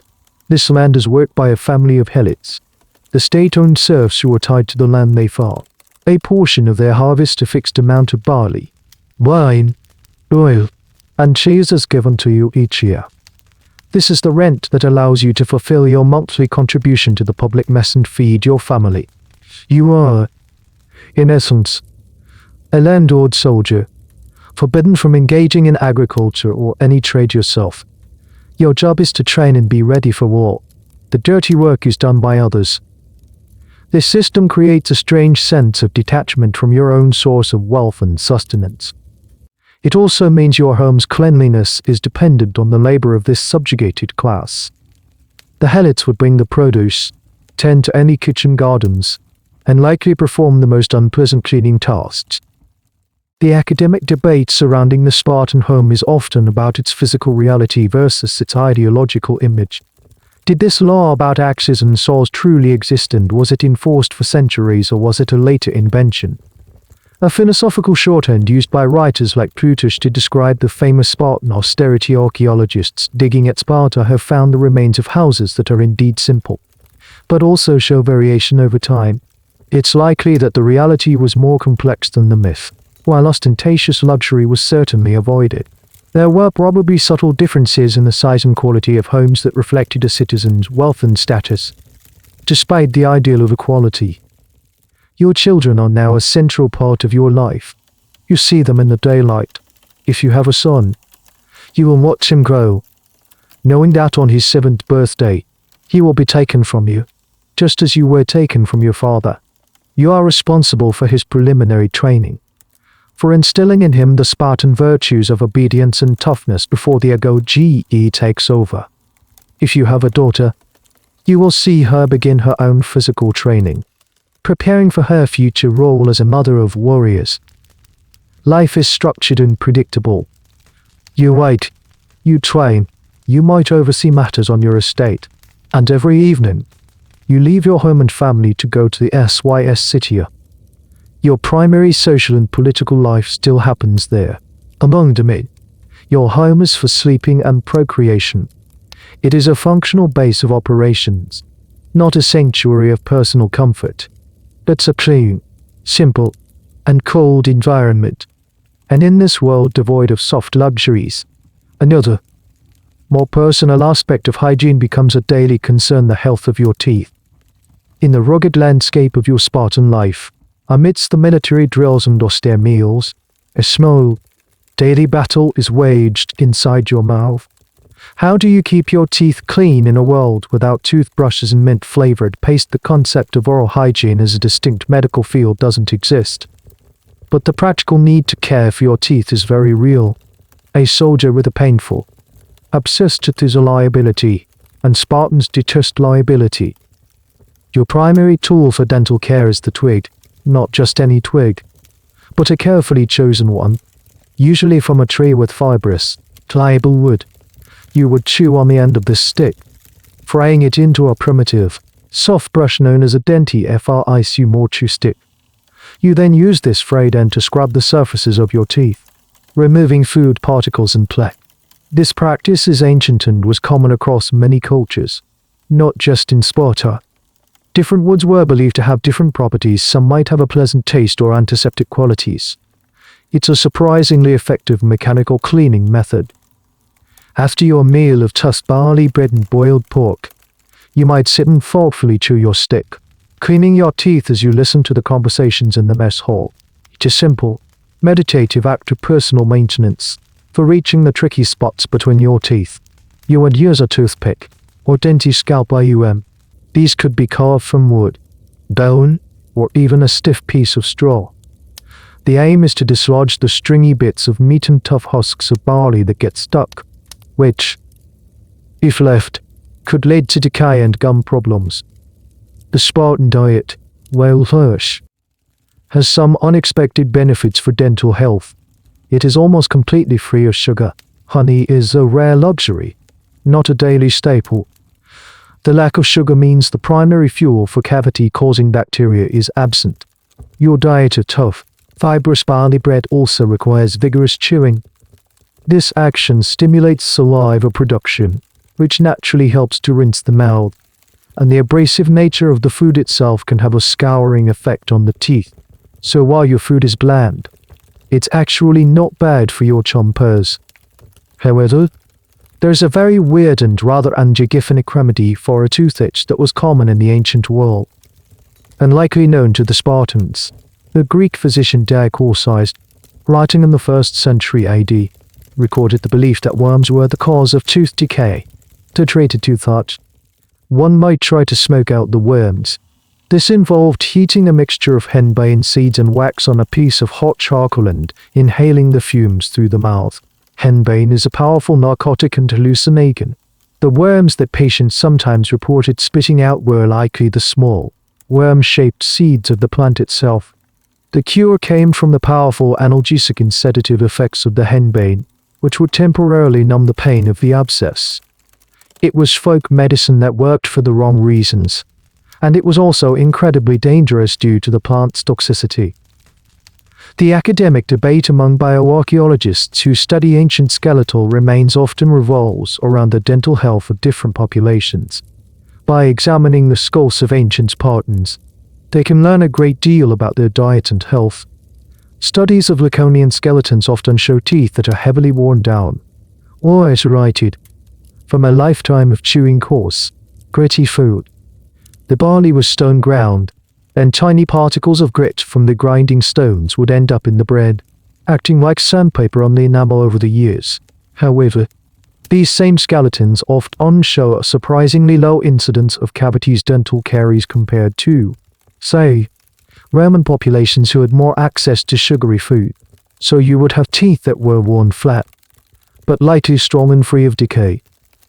Your smile, if you ever had a reason for one, would be a testament to your life.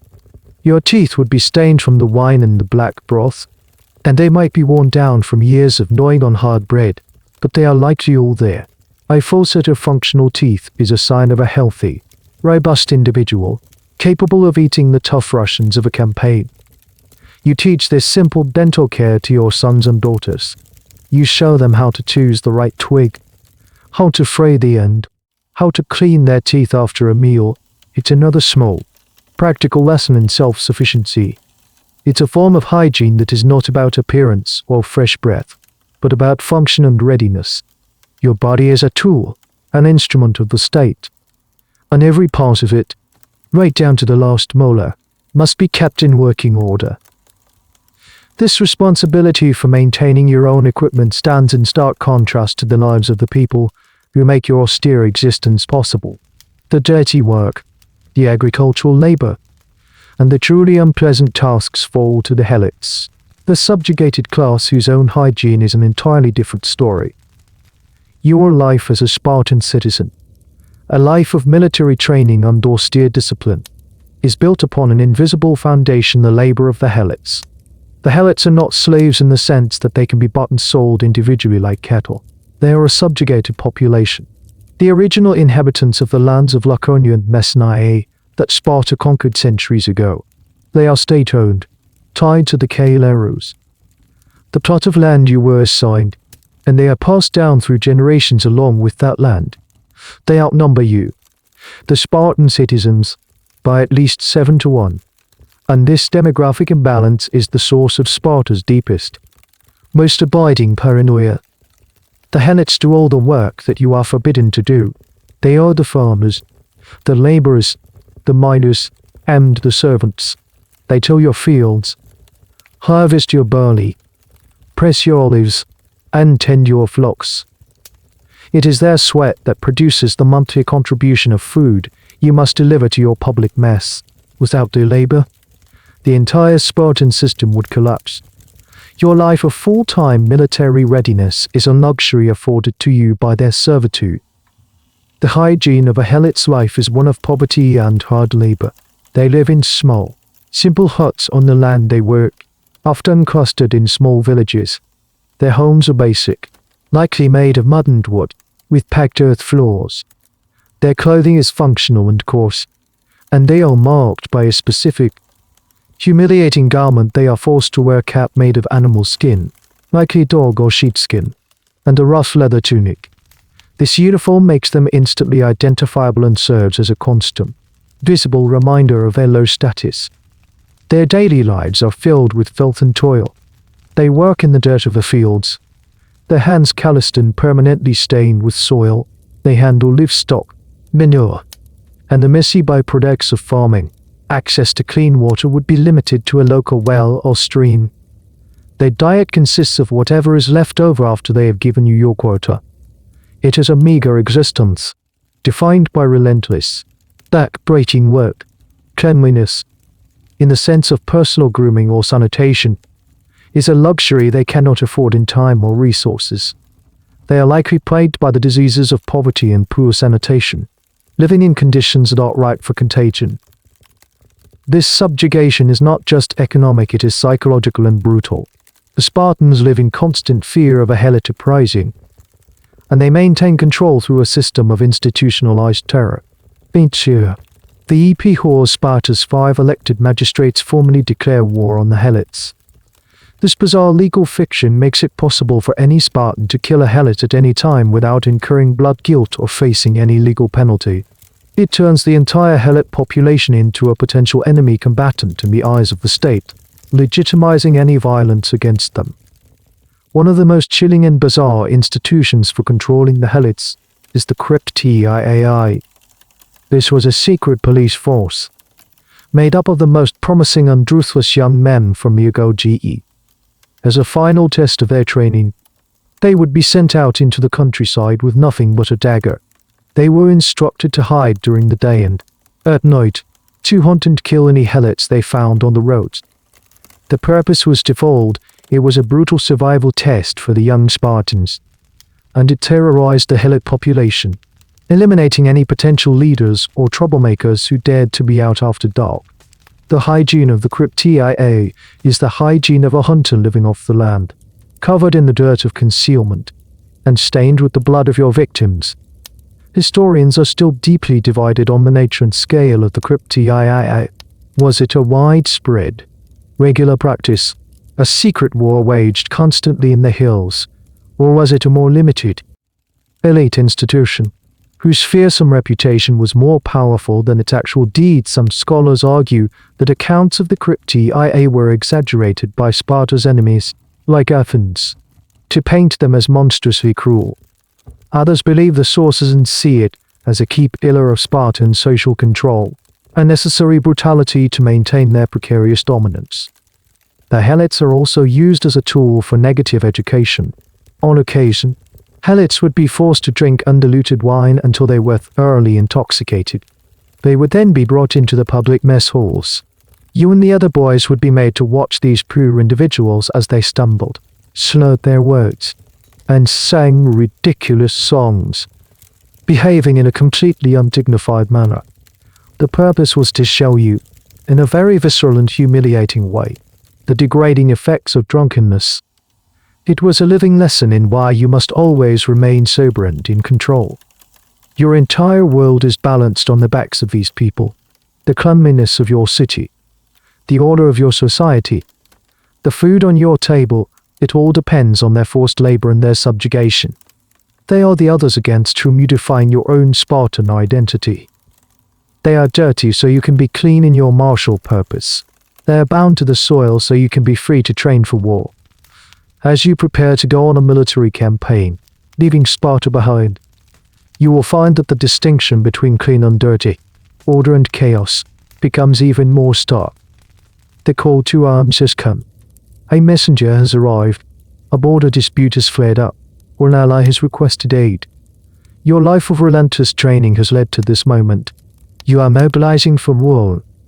You gather your equipment, your bronze helmet, your breastplate, and your greaves. You take up your spears, the large, heavy, bronze-faced shield, and your long spear. You say a terse, practical goodbye to your wife and children. There is no sentimentality. This is your purpose. You fall into formation with the other men of your SYS City, a block of disciplined, crimson-cloaked warriors, and you march out of Sparta. Life on a military campaign is a radical shift. The familiar, structured austerity of Spartan life is replaced by the chaotic, unpredictable austerity of the field. The hygiene challenges you face now are different, and in many ways, more acute. You are on the move, marching for days on end, sleeping in the open or in temporary camps. Your diet changes. The predictable fare of the mess hall was gone. You carry your own rations, a bag of roasted barley meal, some dried meat, and a small amount of hard cheese. This is supplemented by whatever you can forage or acquire from the lands you pass through. Water discipline is crucial. You drink only when permitted, from sources deemed safe by your commanders. A single contaminated stream could cripple a whole section of the army with dysentery. Your sleeping arrangements are even more primitive than the reed beds of the Agoge. You sleep on the hard ground, using your red cloak as your only blanket and your shield. Perhaps, as a small windbreak, you are exposed to the elements, the rain, the dew, the insects. The camp is a crowded, temporary city of men. The trains are dug on the periphery, simple trenches that are filled in when the army moves on. The smell of thousands of men and their pack animals, combined with cooking fires and waste pits, creates a potent, unavoidable aroma. This is the scent of an army on the move. Keeping your gear clean is a constant battle. Your bronze armor needs to be kept free of air derricks, the green corrosive patina that can weaken the metal. You spend time polishing it with sand and oil, not for a parade ground shine, but for function. Your woolen cloak becomes even filthier, caked with the mud of the march and the grime of the camp. There is no opportunity to wash it. A fascinating and little-known detail of Spartan military life is their use of music. Unlike other Greek armies that might march to the sound of a simple flute to keep step, the Spartans used the pipe, or nose, in a unique way. They believed its rhythm had a calming, steadying effect, allowing them to advance into battle with a slow, deliberate, and terrifyingly silent pace. Not in a wild, screaming charge. A piper, a specialist who did not fight, would march with the army. Imagine the scene: an army of red-cloaked soldiers advancing in perfect, silent unison. The only sound the steady, rhythmic pulse of the oros. It was a form of psychological warfare, projecting an aura of absolute control and discipline. When the army makes a more permanent camp, establishing a fortified position, a new set of routines kicks in. Sentries are posted. The camp is laid out in an orderly grid. It is here that the discipline of the Agoge truly pays off. Every man knows his duty. There is no chaos. Even in the field, the Spartan army is an island of rigid order. The historical debate around Spartan military logistics is a lively one. How did they supply an army in the field for extended periods? Our sources, like Thucydides and Xenophon, praise their discipline but are often short on the nitty-gritty details of the supply chain. We know helots accompanied the army as baggage handlers, servants, and light infantry, carrying the bulk of the provisions. But how were these supplies replenished? Did they rely solely on foraging and looting? Or did they have a more organized system of supply depots and lines of communication? Scholars analyze ancient campaigns, trying to reconstruct the invisible logistical tale that made the Spartan war machine function far from home. It's a reminder that an army's strength is not just in its soldiers' arms, but in its stomach.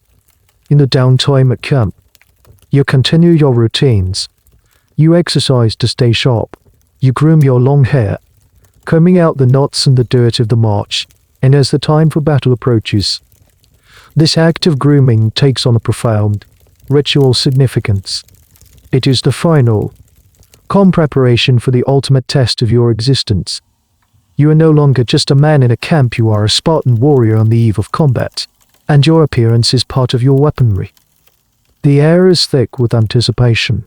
Scouts have returned. The enemy is near, and the order has been given to prepare for battle. This is the moment your entire life has been a rehearsal for. But the preparations are not a frantic scramble.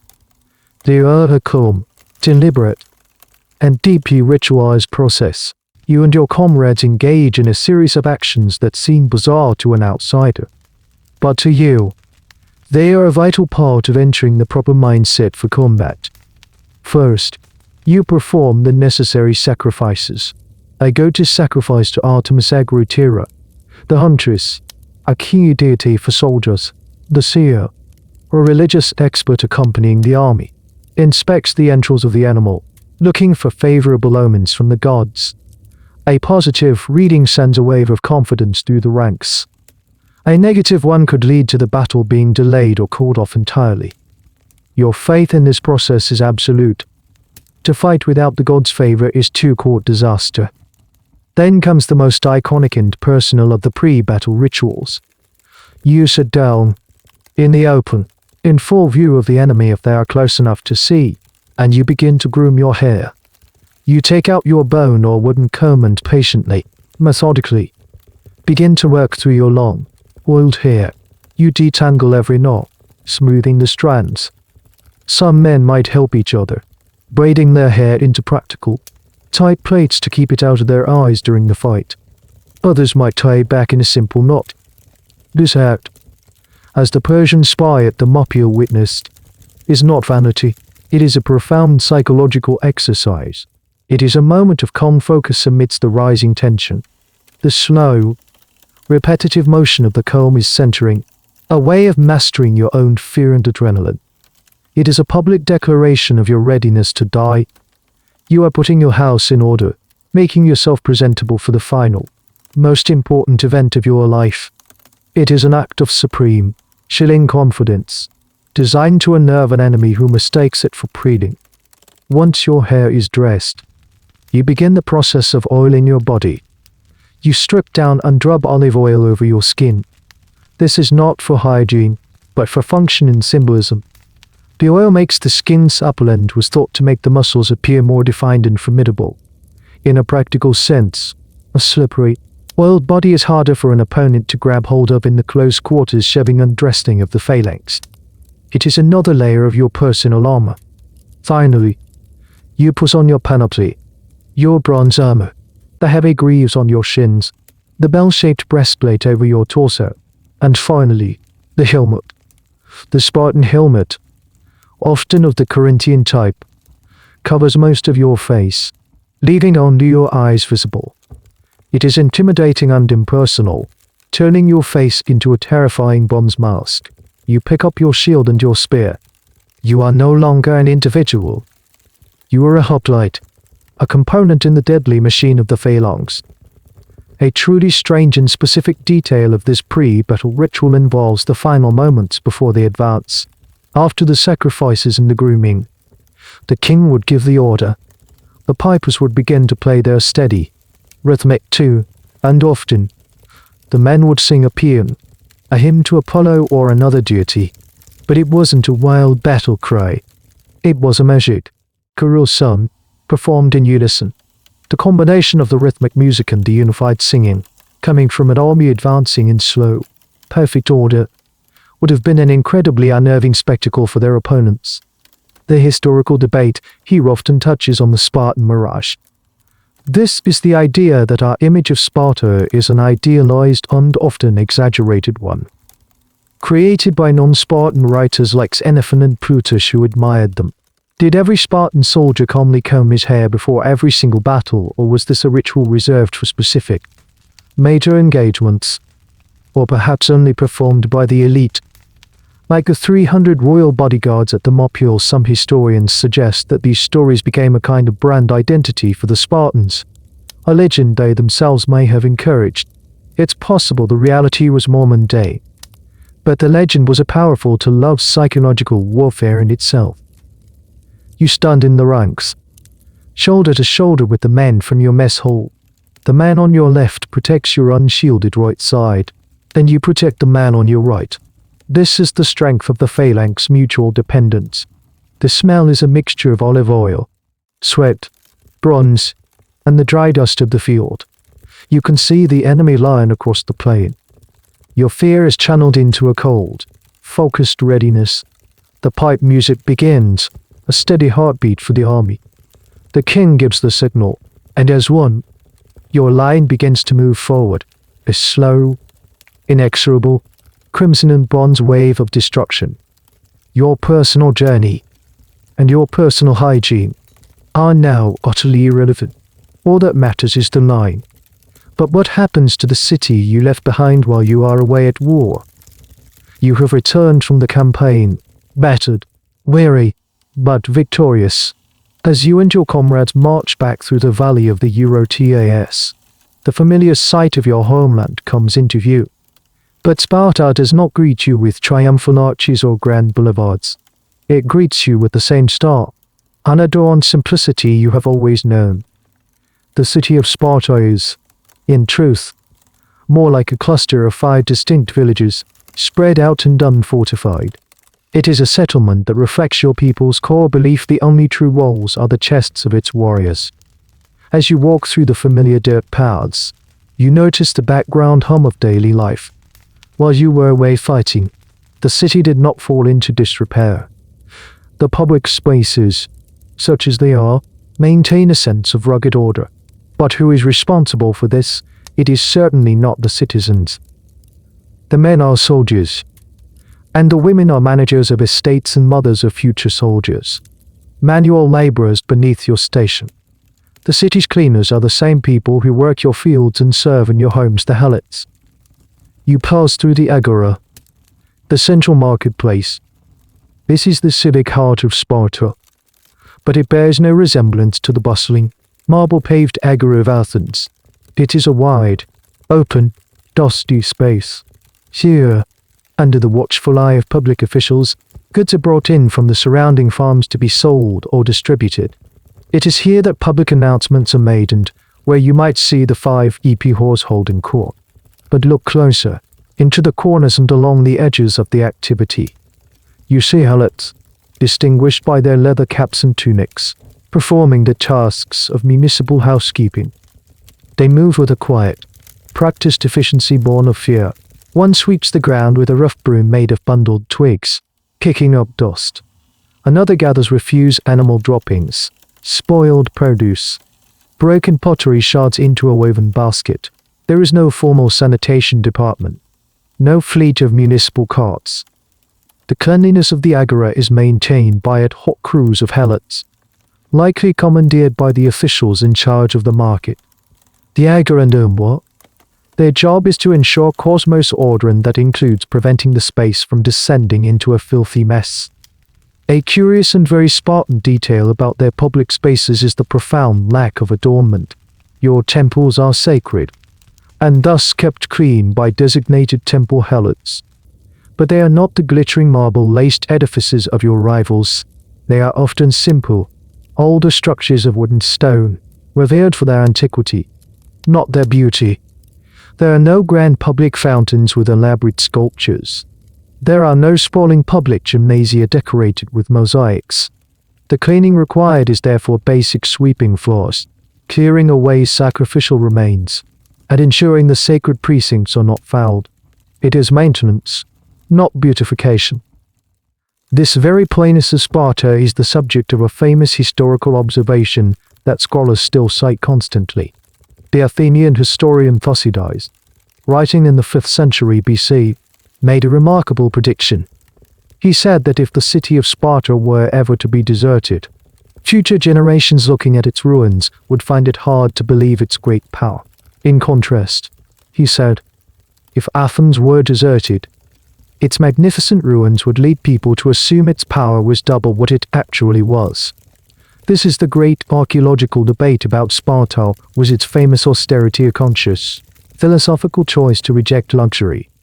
Or was it also a sign of a less developed, less wealthy, and less sophisticated material culture compared to its rivals? Archaeologists have long been frustrated by the lack of grand ruins at Sparta, which makes piecing together a picture of its daily public life a significant challenge. The helots who sweep the agora floors and clean the temple precincts are essentially invisible to you. They are a part of the landscape, like the stray dogs that wander through the market looking for scraps. Their labor is the silent, unaccounted engine that keeps the public face of Sparta from becoming completely squalid. It creates an illusion of order. The city appears clean and well run because the dirty work is performed by a subjugated, dehumanized class. The cleanliness is superficial.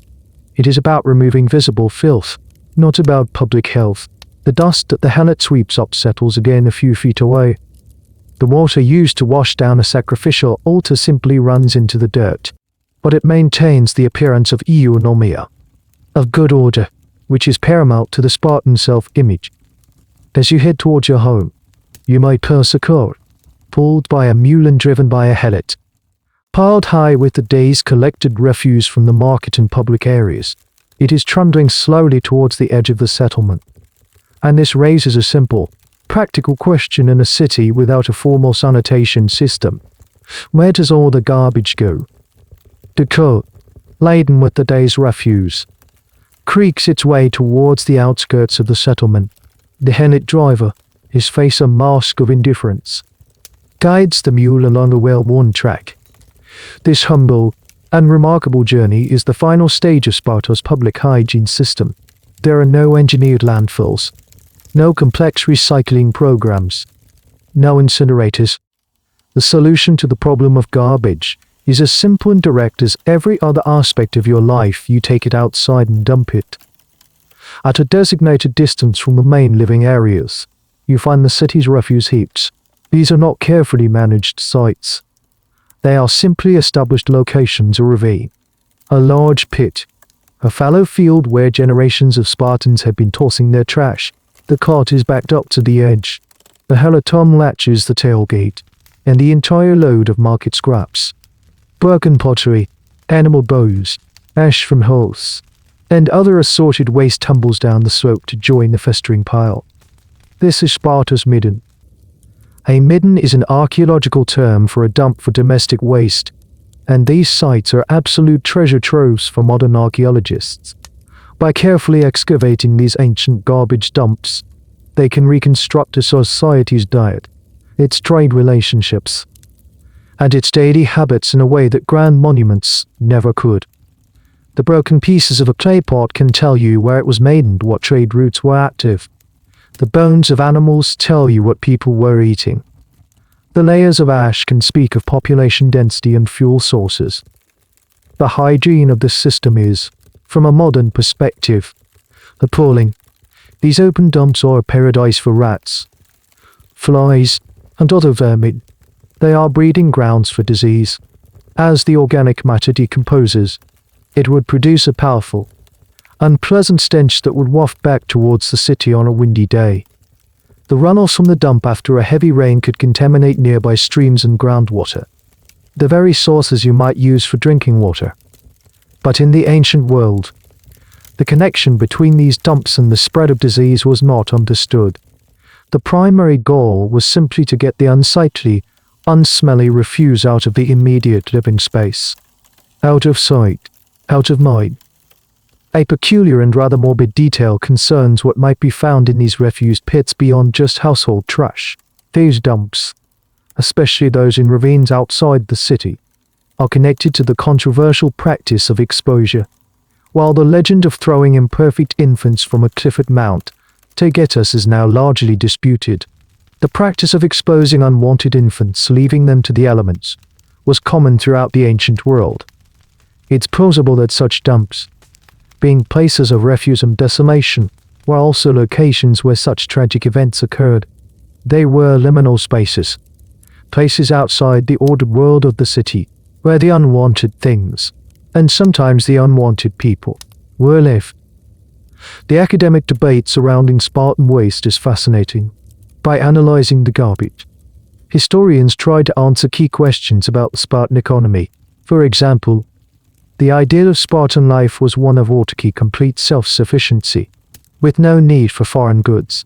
However, when archaeologists excavate these middens, they find pottery shards from Corinth, glass from Phoenicia, and other items that could only have arrived through trade.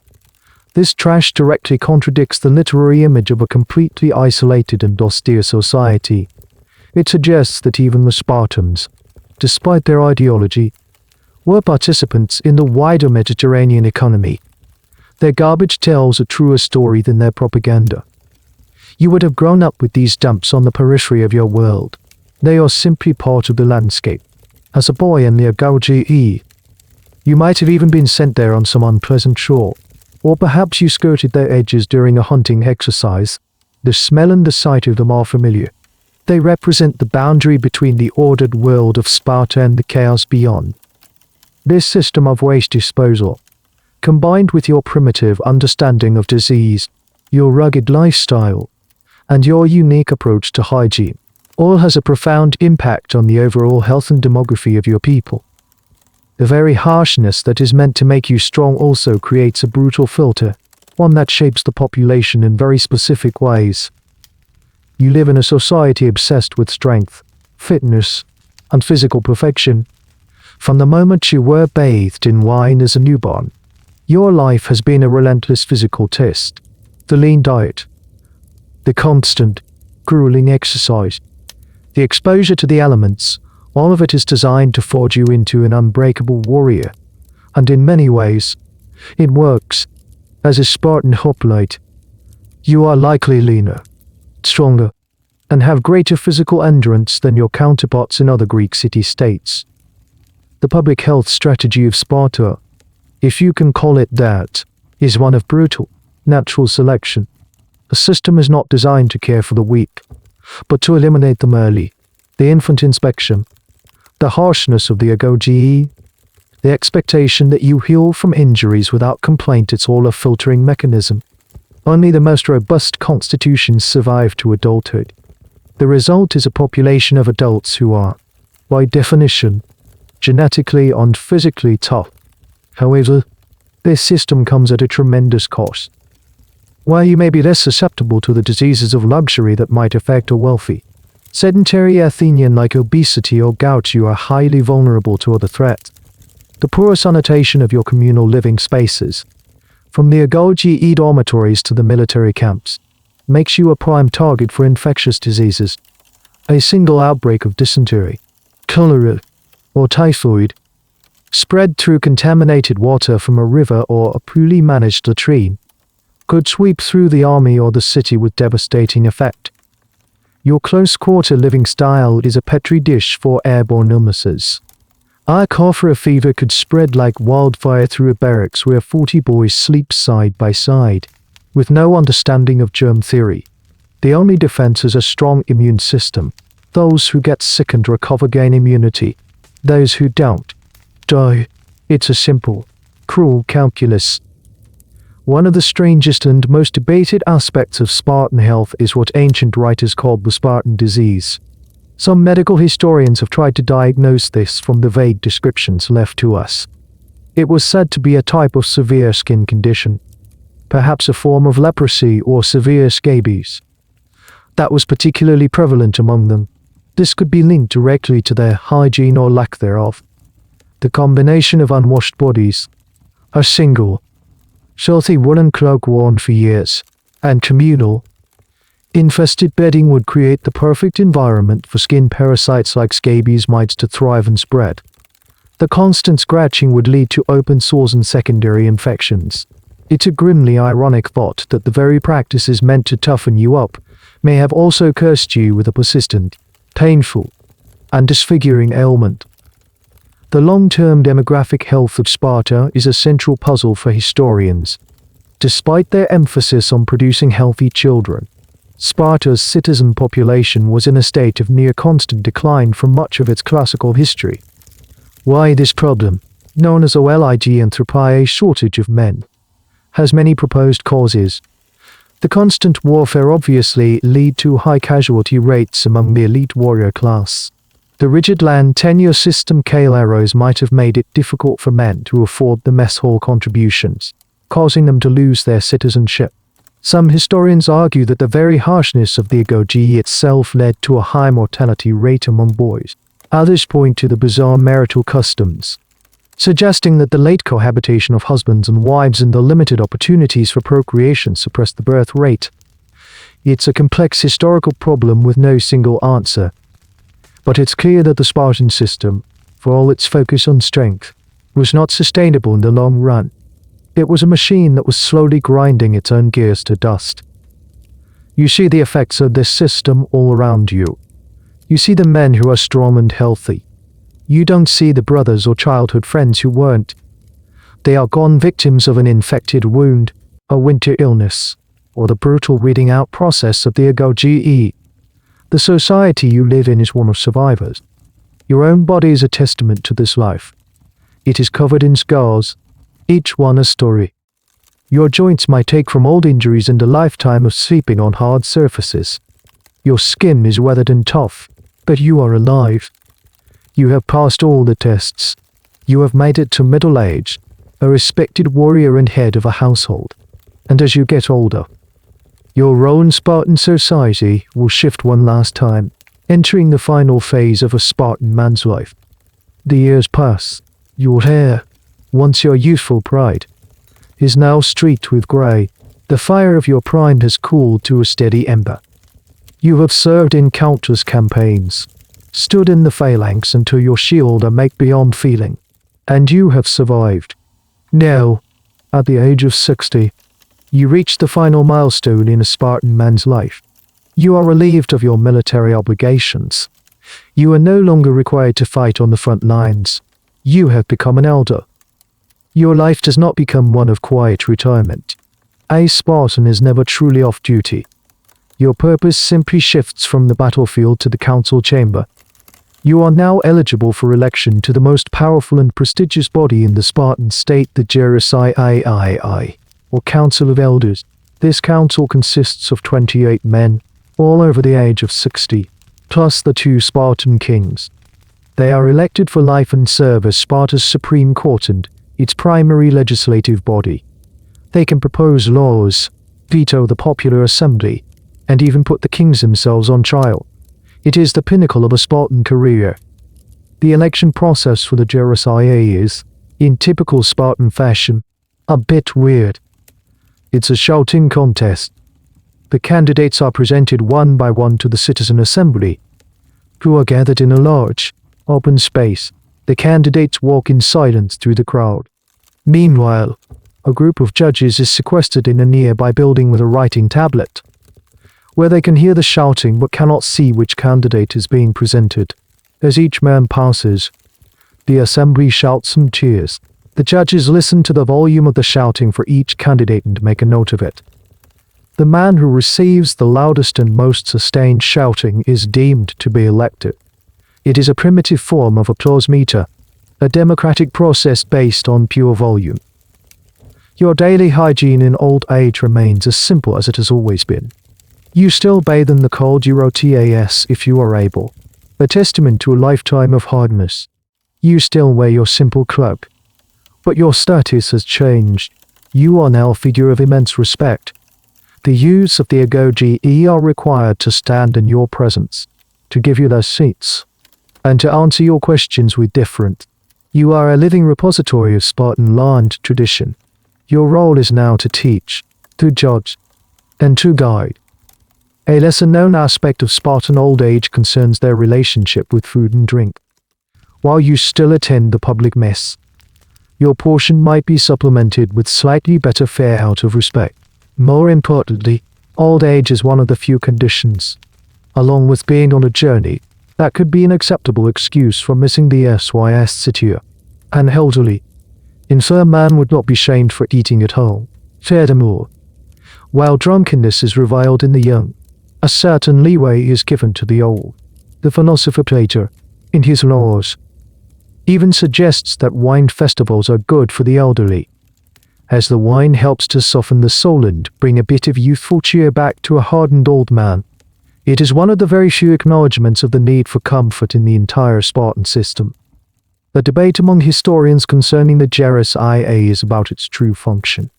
Was it a wise council of experienced elders providing stability, as its admirers like Xenophon claimed, or was it an incredibly conservative, oligarchic body that resisted any form of change or progress, ultimately contributing to Sparta's stagnation and decline? The fact that its members were elected for life meant that new ideas had a very hard time penetrating the highest levels of government.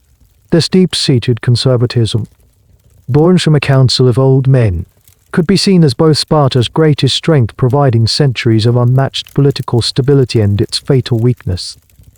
You spend your days now in the Agora, in the council, or observing the training of the next generation. Your body may be slower, but your mind is sharp, and your authority is unquestioned. You have seen Sparta in its glory, and perhaps you are beginning to see the first signs of its long, slow decline. The number of full citizens seems to be shrinking. The old ways are harder to enforce. You have lived a life that few other Greeks could imagine, a life of discipline, deprivation, and duty.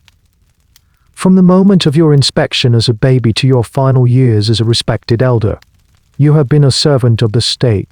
Your body, your will, and your life have belonged to Sparta, and as your life draws to a close, you know that even in death, you will be subject to one final, stark, Spartan regulation.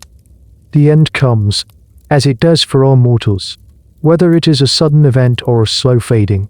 Your long, disciplined life draws to a close. In Sparta, even the act of dying and the rituals that follow are stripped of drama and emotion.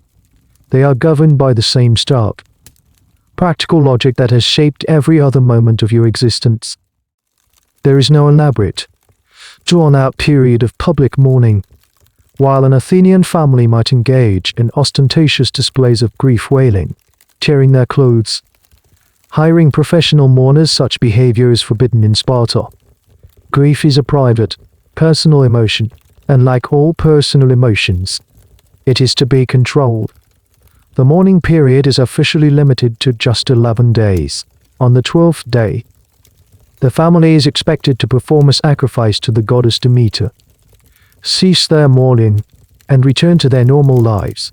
The state and the community must go on. Your body is prepared for burial with simple dignity.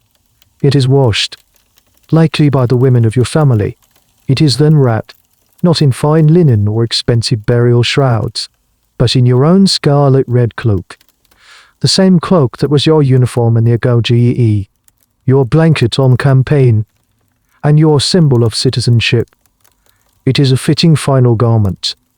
An olive wreath might be placed on your head, a simple symbol of honor. Spartan law dictated that all burials must take place within the city itself. This was highly unusual in the Greek world, where most cities established their cemeteries on necropolises outside the city walls for reasons of hygiene and religious purity. The Spartan rationale for this was, according to Plutarch, to demystify death. By burying the dead among the living, they hoped to accustom the youth to the sight of graves and the reality of mortality. The goal was to remove any superstition or fear associated with death. A young boy walking through the city would see the simple grave sites and understand that death is a natural, inevitable part of life, not something to be dreaded. Your grave itself is a testament to this philosophy. There are no elaborate tombstones, no grand mausoleums, no statues erected in your honor. The law is explicit: nothing may be buried with the body. No precious goods, no weapons, no personal items. You came into the world with nothing, and you will leave it with nothing. The grave is marked by a simple, uninscribed stone, or perhaps not marked at all. You are returned to the earth from which you came. There is, however, one very specific and telling exception to this rule of anonymous burial. A name could be inscribed on a tombstone for only two types of people: a man who died in battle, or a woman who died in childbirth. This is a profoundly revealing detail. It tells you exactly what the Spartan state valued above all else: honorable death in service to the state. For a man, that service was dying in war. For a woman, it was dying in her own battle of producing a new warrior for Sparta. These were the only two paths to individual, posthumous glory. To die in your bed of old age, as you have, grants you a quiet, anonymous end. This unique funeral practice is a subject of ongoing discussion for historians and archaeologists. By forbidding grave goods, the Spartans had deprived archaeologists of one of their richest sources of information about a society. The lack of elaborate graves makes it difficult to study social stratification, personal wealth, or artistic tastes. It forces scholars to rely more heavily on the textual sources, which are often biased. However, it also powerfully reinforces the Spartan mirage, the image of a perfectly egalitarian society where all men are equals, even in death. So you are laid to rest within the boundaries of the city you served your entire life. Your family mourns you for their allotted 11 days. And then life moves on. Your name will not be remembered by a monument, but perhaps in the stories told by your sons and at your mess hall. You become another silent part of the Spartan earth. Your grave a quiet reminder to the living that a life of service ends with a simple, unadorned return to the soil. Your personal journey is over, and what remains is the lingering, collective memory and the collective scent of the world you inhabited. So here you are, at the end of a long life, a life lived entirely by the Spartan code. We have walked through every stage, from the cold wine bath of your birth to the quiet, unmarked grave. But as we pull back from this journey, what is the lasting impression if you could bottle the essence of this experience? What would it smell like? What is the true scent of Sparta? It is not a simple aroma. It is a complex, layered scent profile, built from a lifetime of deliberate neglect and drugged function. The base note is undeniably human. It's the smell of clean sweat, the kind earned from honest, daily exertion on the training grounds, but a sweat that is never truly washed away with soap. It is mingled with the faint, greasy scent of olive oil, used not for perfume but to condition hair and protect skin. It's the smell of a body that is fit and functional, but utterly unadorned. Layered on top of that is the scent of your clothing. Your single, crimson for an IK is your companion for over a decade, carries its own powerful story. It smells of stale sweat, of the dust from a dozen campaigns, of the mud of the Eurotas riverbank. It has the faint, sour tang of wool that has been damped too many times without being properly dried. It carries the greasy residue of 1,000 meals wiped from your hands. It is the scent of hardship, of constancy, of a profound indifference to filth. Then, there are the smells of your environment. The communal dormitory of the Agoge has a thick, close smell, the scent of too many young, unwashed bodies sleeping on musty, slowly rotting reeds in a poorly ventilated room. The SYS Sitio, your public mess hall, smells of boiled pork, of spilled wind diluted with water, and of the legendary black broth, which adds its own unique, metallic, vinegary note to the air. The city itself smells of dry dust from the unpaved streets, of wood smoke from countless hearths, and the pervasive, low-level aroma of animals, the dogs, the mules, the livestock that are an integral part of your world. And always, on the edge of the breeze, is the faint, unpleasant promise of the city's refuse heaps, the final destination for all of Sparta's waste. A fascinating and rarely considered aspect of Sparta's sensory world is the stark contrast between the sacred and the profane. While your personal life is devoid of pleasant smells, your religious life is not. In the temples, on holy days, you would smell the sharp, sweet scent of burning incense, like frankincense or myrrh. This was an offering to the gods, a way to create a sacred, separate space.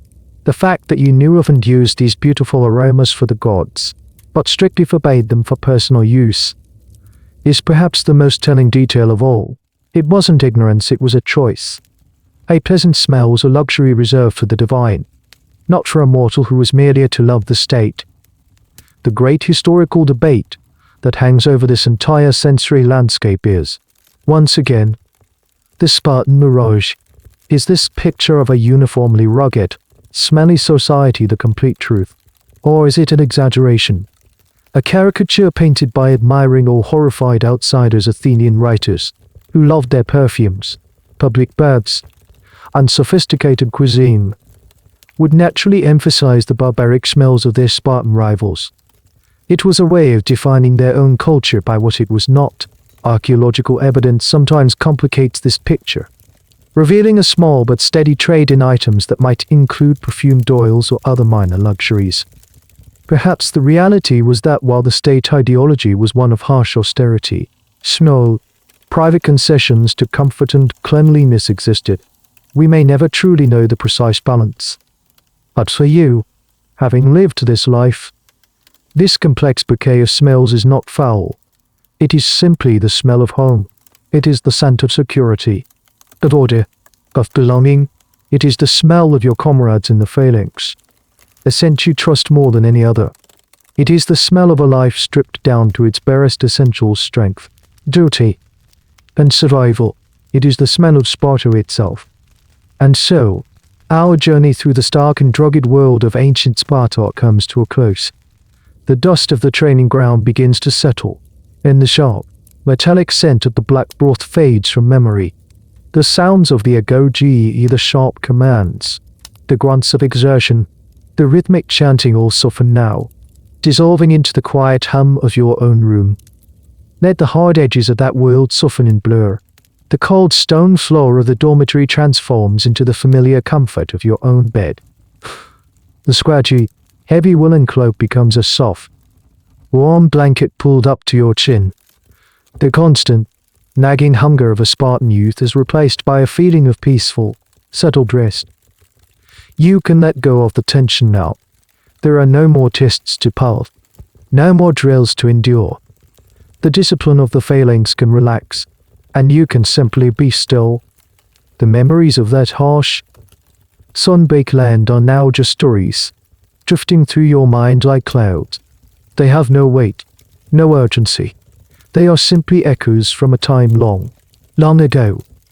Breathe in and feel the cool, clean air of your own time and place. Breathe out and release the last remnants of that ancient dust. You are no longer a Spartan soldier standing guard. You are here, safe in your bed, on the gentle edge of sleep.